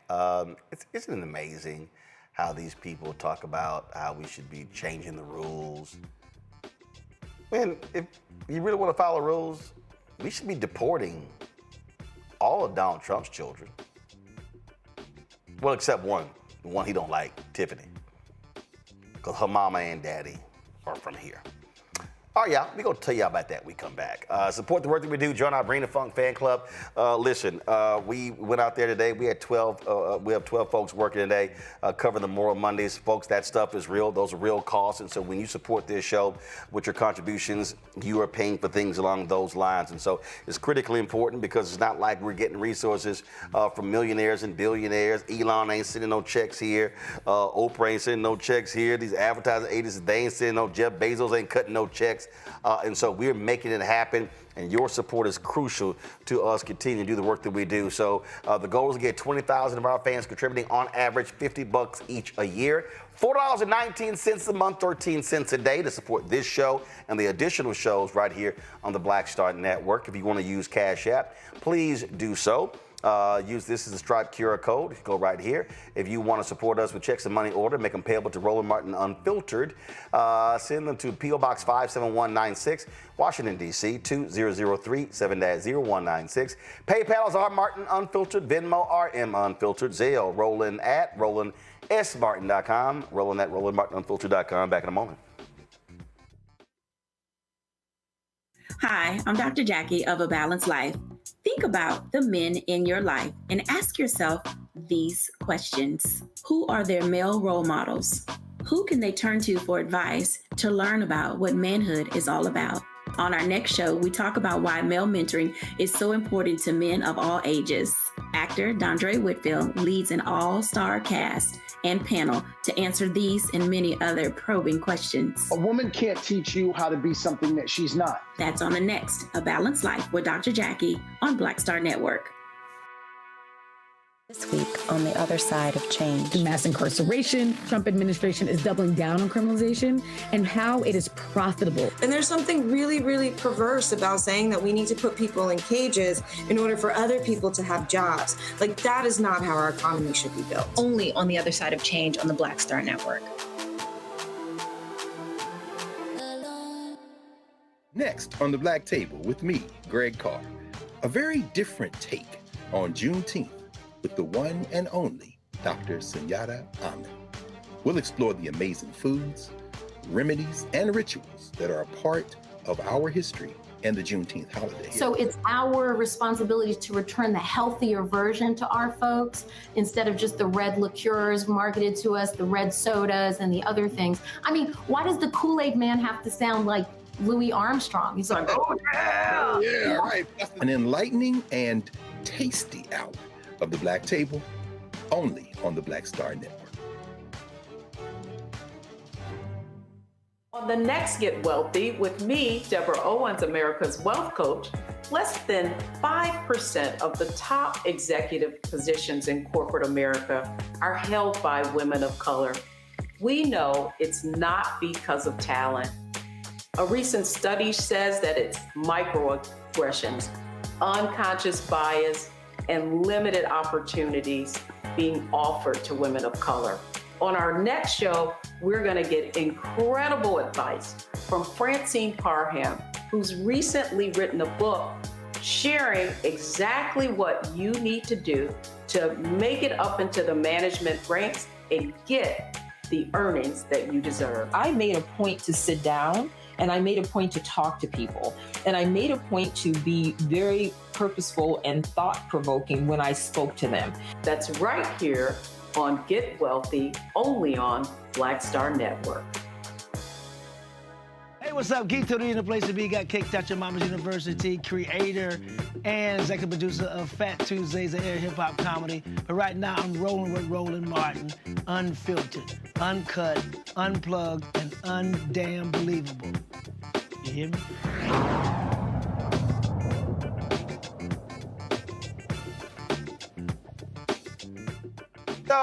Donald Trump loves attacking people who ain't from here and want to send people back. But if we're going to talk about chain migration, shouldn't we be talking about his own damn family? He's called for an end to this decades-old policy, but that means that all your people got to go, including Melania Trump's parents. Yeah, they benefited from the very system he wants to dismantle.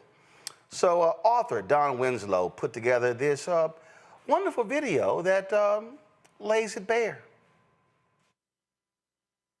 Don Winslow explains how it really works. To end chain migration, ending chain migration, chain migration, chain migration, chain migration. At the same time Donald Trump was spewing all this hate, he was using a high-powered lawyer and chain migration to bring his wife Melania's mother, father, and sister to the United States where his money bought their citizenship.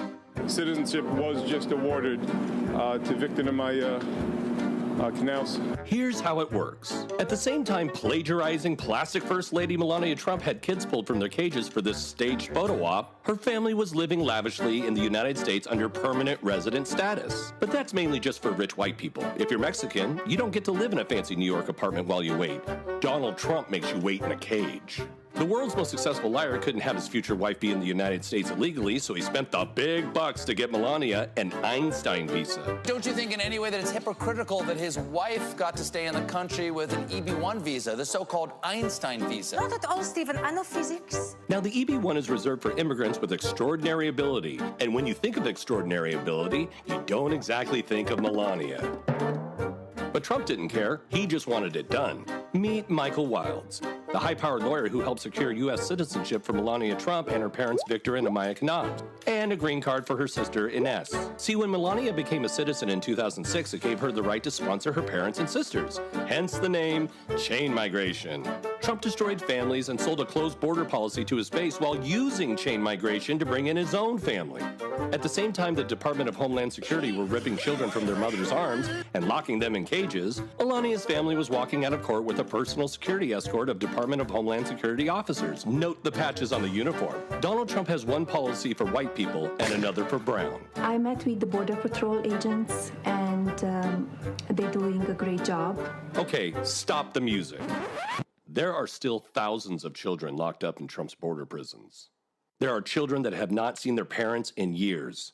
How long can Trump keep them in prison? Do they get out when they're 18? Do they spend their entire childhood in a cage? Do they ever get out? Do they ever get out? Ain't that something? One rule for them and one rule for everybody else, Larry. Yeah, people fall for this immigration 42 fake out, right? this idea that you heard the Trump administration talk about we're going off after the people who are criminals and et cetera. And a lot of folks there's some folks that bought into that, and guess what? It was a lie.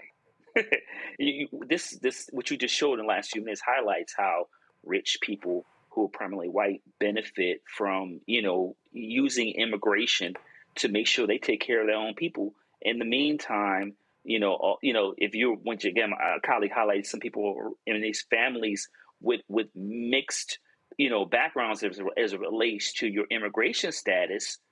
You may have voted with the idea that they're just going after bad people. We're seeing this in Florida with really hundreds of thousands of people who will likely be deported over the next couple of years, and their family members falling for the idea that, hey, we're only going after the bad people, and we believe in the way the system's supposed to work. No, guess what? You fell for it. Now your grandmother or your father, we've seen a lot of these stories, are now have been or will be deported in the future, and there's nothing to do about it because you voted for this. And so, like I said, what you showed the last few minutes shows the hypocrisy of our system, and also shows that, what was it saying, that cash rules everything around me. Cream, get the money, dollar bill, y'all. That's how it always works in America. Cream rules, right? So if you have the cash, you can make the dream happen. And this isn't a great example. Congo. Look, I think it's also important to pay attention to the hypocrisy of Trump talking about he's getting rid of the worst, but he's actually going after people who are working regular jobs, right? But it just came out today or in the last couple of days that he's actually making deals with MS-13 members and releasing them from prison, some to send to Bukele. And he's also released, according to the DOJ, just released three-time felon Jose Ramon Hernandez Reyes from federal prison and transferred him to a halfway house to use him in testimony against Kilmar Abrego Garcia. So he's not only not catching the quote-unquote worst people, he's releasing them.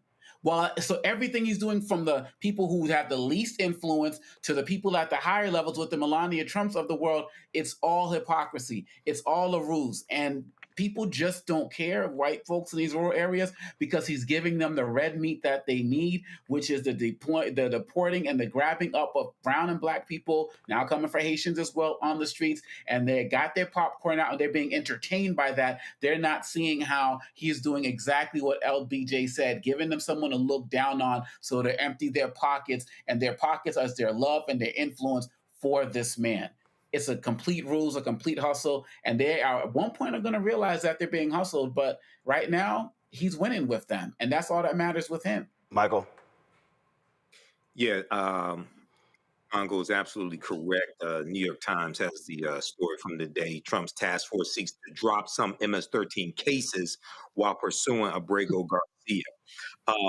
And just a few days ago, Representative Jasmine Crockett, a House committee, she brought up the fact that somehow Melania Trump qualified for an Einstein visa. There's nothing Einstein about Melania Trump. I'm here to tell you. Okay, so we see now, if Donald Trump wants to go after the worst criminals, why did he give a pardon to 1,500 people involved in the January 6th insurrection?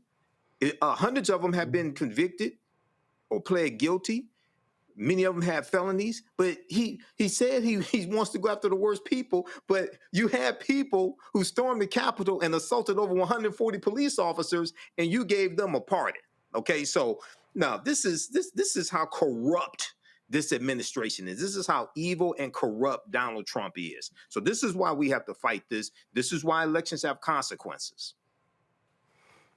Indeed, and so I just need people just to understand just the reality that we are living in.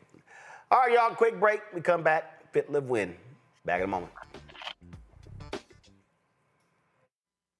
This week on the other side of change. Mass incarceration, Trump administration is doubling down on criminalization, and how it is profitable. And there's something really, really perverse about saying that we need to put people in cages in order for other people to have jobs. Like, that is not how our economy should be built. Only on the other side of change on the Black Star Network.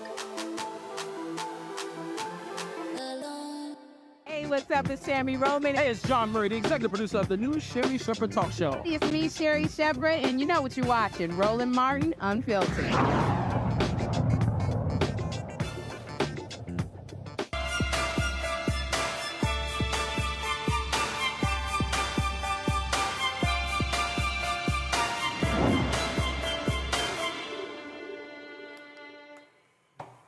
Folks, Folks, June, of course, Black Music Month, also Men's Health Month. Time to focus on the unique challenges men face when it comes to staying healthy physically and mentally, from heart disease to mental wellness. We're talking real strategies to help men live longer, stronger, and more empowerment lives. Dr.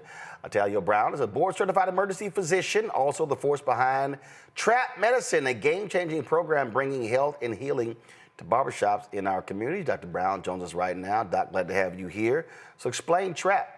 Where did it start and what does it involve? Oh, it's a pleasure to be here. Barbershop-based health initiatives have been around, honestly, since like the late 70s or the 80s. It's a safe space for Black men, and we can talk about health and wellness in those spaces pretty easily. With Trap Medicine, this is an initiative by my brother, Jamil Lacey, where we go into barbershops and talk about health and wellness, specifically giving them resources, allow them to share their ideas around mental health, and lower that stigma and barrier between healthcare providers and the community. And so, first of all, how many places are you reaching, and are you having conversations or services being provided as well? Oh, yes. Typically in the Los Angeles and the Oakland surrounding areas, California specifically. But this model is something that exists in a lot of major cities in America, where we have different groups that are doing barbershop-based health initiatives to specifically reach Black men and boys. This is a group that typically gets overlooked and overshadowed in the healthcare ecosystem. And the potential risks to Black men and boys are significant enough for us to think about outreach in an unconventional fashion. All right, so what are the biggest things that jump out? Immediately, high blood pressure. If there's like two Black men standing together, the odds are that one of them has high blood pressure. And this is problematic because it can have effects to all the other organ systems. When we think about cardiovascular health, Black men are at an increased risk of having cardiovascular disease. If I spoke about diabetes, again, Black people in general tend to be more represented in this condition. And Black men, they get diagnosed later. They have worse complications because of it. And all of this can be somehow found in people who come to the barbershop. Our community members know about these conditions. We call it either the sugar or the pressure, but unfortunately, we don't have so many providers who look like those individuals able to reach them and break down some of those barriers. And so I'm constantly in the fight trying to make sure that Black men and Black boys are educated. All right, so we talk about high blood pressure. So Let's do it. First of all, define that. What exactly is high blood pressure?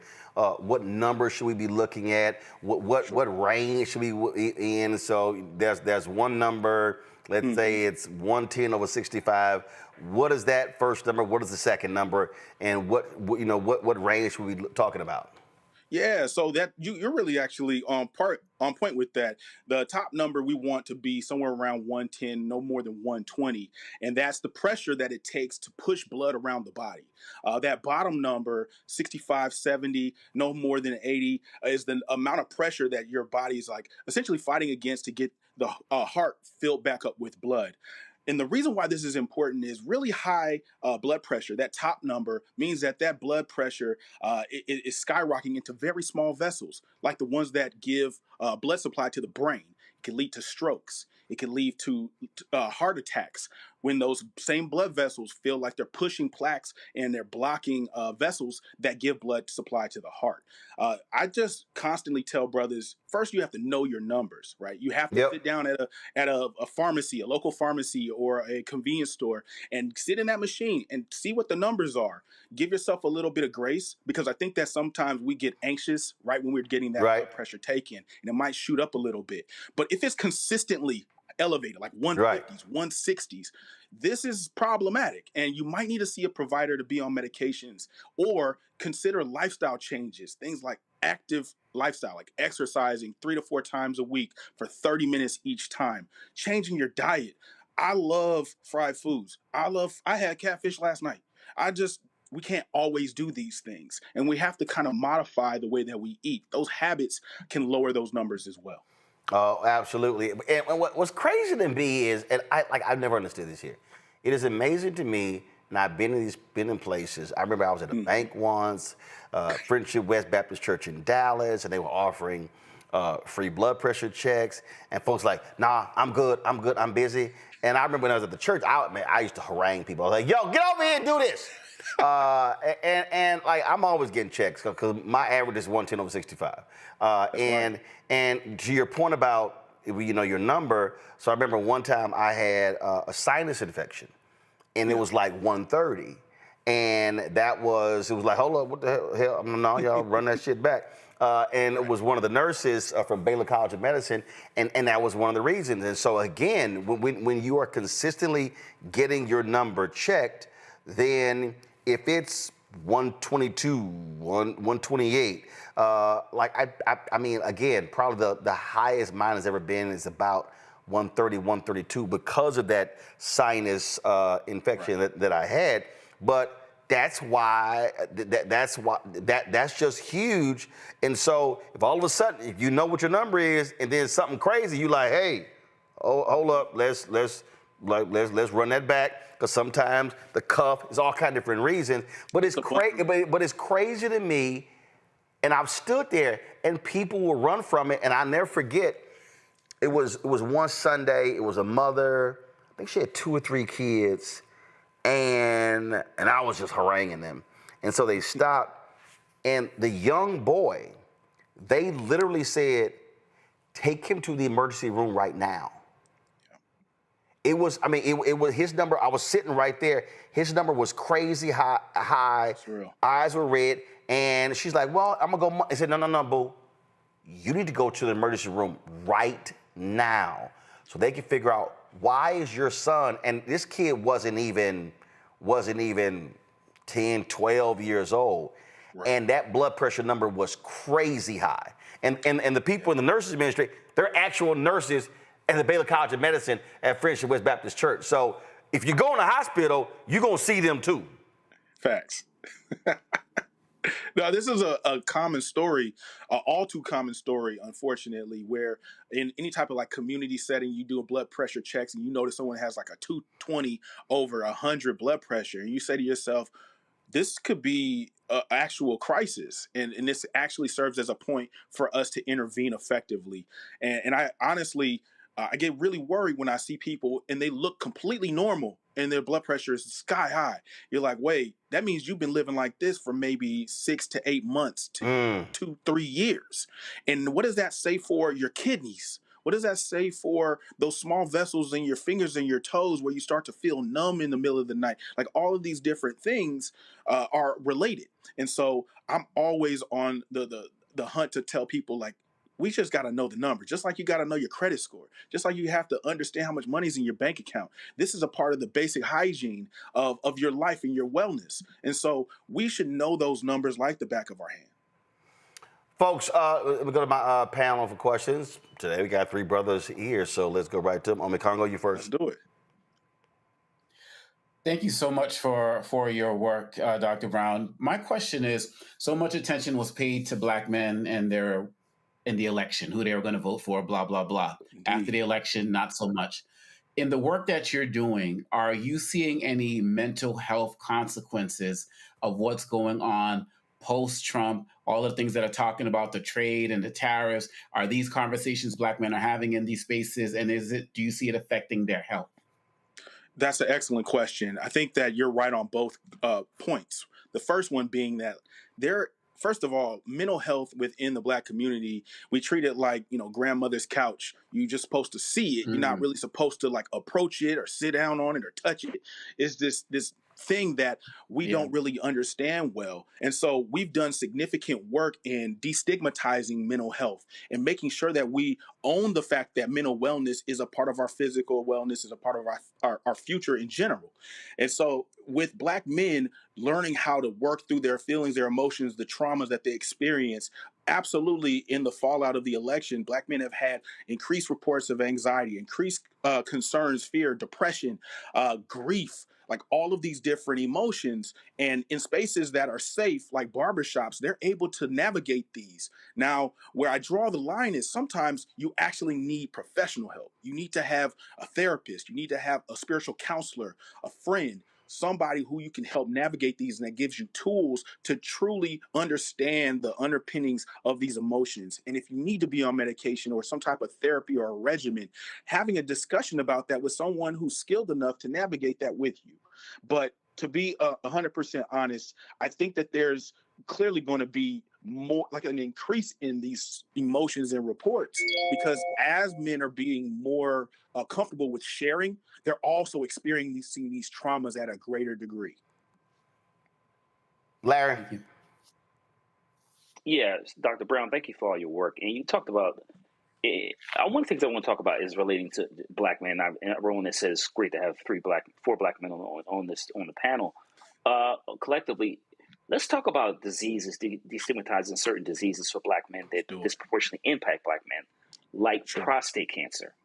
How do we talk about, addressing these, like I said, the illnesses disproportionately impact black men, and destigmatize what it means to have something like prostate cancer, how to prevent it? Thank you for bringing that up. Black men are more likely to be diagnosed with and die from prostate cancer than their white counterparts. And I want to really want people to hear that. By the time that it's caught, by the time it's diagnosed, we have shorter life expectancies in general. And that now progresses those issues. The destigmatization of talking about prostate cancer and understanding prostate cancer has been like a lifelong challenge for a lot of primary care physicians who are tasked with making sure that men hit these specific surveillance markers. We don't have a ton of urologists. We don't have a ton of black urologists and black oncologists. And so now you're fighting against the identity element, where someone who might have a father who's black and has had this conversation before, or seen a family member, a grandfather, go through prostate cancer, can relate in the dialogue to get someone to the point where they want to be tested regularly, and also educate them about these things. What we've done to try to lower that barrier, that threshold, is make sure that they understand it's not the way that you once heard of it. Digital rectal exams have changed completely. The fact that we can do PSA tests, the fact that we can talk about different markers in the bloodstream that can help get early detection, that has changed the narrative a little bit. And then finally, making it popular, telling people like, hey, it's not just about, whether or not you're more savvy than the next man, but we really have to be there. We have to be here for children. We have to be here for grandchildren. And part of that means taking this one element extremely seriously. Michael. Dr. Brown, what are some of the most important tests that African-American men should have once a year, twice a year, whether it's being tested for diabetes, kidney disease, heart disease? We talked about the blood pressure, things like this, as well as prostate cancer. What are some of those different types of tests that we should focus in on? Certainly. I mean, this changes by age range, but in general, I tell everyone that they should know their basic numbers. Like your blood pressure is one thing that's very easy to access, so to speak, and you can know that and see what your ranges are. But your blood sugar range, your cholesterol, these numbers are all proxy indicators of general health. And if you have a concomitant medical issue, they're going to look at those numbers to figure out how much at risk you are for disease progress worsening and mortality. The other things that I think about are like colonoscopies. Brothers are not getting colonoscopies at the way that we should. We watched Chadwick Boseman die in his early 40s. And this is a brother who had more resources than all three of us on this phone combined in terms of having access to education, having access to financial resources, could get the best doctors, and it didn't change his outcome. So we need to have other people talking about this and encouraging brothers to get early screening. And if you have a first-degree relative that has colon cancer, that changes the entire equation for you. You should be getting screened a lot earlier than the numbers that we see, the 45 age range, the 42 age range that most people will talk about. Then we talk about prostate health. getting that PSA, making sure that antigen is being tested at the appropriate age range when the risk factors start to be there. But I think that is also important for us to kind of step outside the box and look at things that are not specifically numbers. Like, how often are you checking in with somebody about your mental health? Do you have conversations about what it feels like to be anxious, what it feels like to have depression or go through grief? Because there's no clear number for this, but we can see all of those different systems affected by someone's desire to be around, desire to work out, desire to eat healthy. That's all changed when you take into those 3 or 4 things into factor as well. All right, then. Thank you. Doc, if folks want to get more information, where should they go? On social medias, I'm at Great Vision, GR8 Vision. I'm happy to answer questions.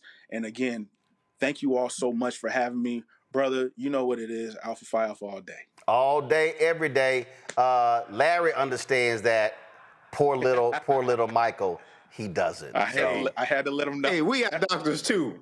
Blue Phi, we got doctors as well. Michael, you know this. Michael, you know this. And see, here's the crazy thing, Mike. I ain't even know he was frat. Every time we turn around, we gonna have doctors and entrepreneurs. We gonna have legal people, whatever. And it's like a consistent thing. They ended with the odds alone. They ended with throwing the ice. So I mean, y'all just need to go ahead and accept you little poor little sigmas, you little incompetent kappas, and you prison-loving omegas. Y'all can't be near us. Sorry. Doc, we appreciate it. Good luck. Thank you so much, y'all. Shout out to Fort Valley State. I'm rocking their gear today on the show, so let me go ahead and stand up. So, again, Fort Valley State, appreciate y'all sending me the swag, so I'm rocking the show, rocking the shirt. Thanks, that's it, folks. Let me thank Michael, Larry, and Omikongo. I appreciate it. Tomorrow we'll pay tribute to one half of Yarborough and Peoples, and we'll talk about the passing of Mr. Yarborough himself. Folks, that's it. Let me also thank all of y'all for watching our coverage earlier today of Moral Monday DC. If you missed it, we're going to be restreaming it. You can also check it out on our YouTube channel or Black Star Network app. And speaking of that, you want to support the work that we do, please join our Bring the Funk fan club. Your dollars make it possible for us to do the work that we do. You want to contribute via Cash App. This is the QR code right here. Click the Cash App button and continue to contribute. Check some money orders, make them payable to Roland Martin Unfiltered, and P.O. Box 57196, Washington, D.C. 20037-0196. PayPal's R Martin Unfiltered, Venmo RM Unfiltered, Zelle Roland at RolandSMartin.com, Roland at RolandMartinUnfiltered.com. Download the Black Star Network app. Apple phone, Android phone, Apple TV, Android TV, Roku, Amazon Fire TV, Xbox One, Samsung Smart TV. Be sure to get a copy of my book, White Fear, How the Browning of America is Making White Folks Lose Their Minds. Available bookstores nationwide. Get the audio version I read on Audible. Of course, we want you to get our swag. That's right. You can get our shirts, merchandise, our shirts right there. And go to rolandmartin.creator-spring.com. If you ordered product and you have not received it, send us an email so we can help expedite that. And of course, we also want you to support our Black-owned companies through shopblackstarnetwork.com. You see their products on display right here on my set, but you can also go to shopblackstarnetwork.com.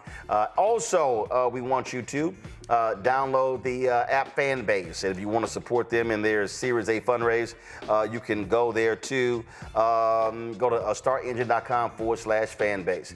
Folks, that's it. I'll see you tomorrow right here, Roland Martin Unfiltered on the Black Star Network. And let your senator know how you feel about that big, ugly bill. Call them now. Whether they are Democrat or Republican does not matter. Does not matter. Say it again. Oh, gotcha. All right, folks, I got to go. I'll see you tomorrow. Holla! Time for Truth Talks.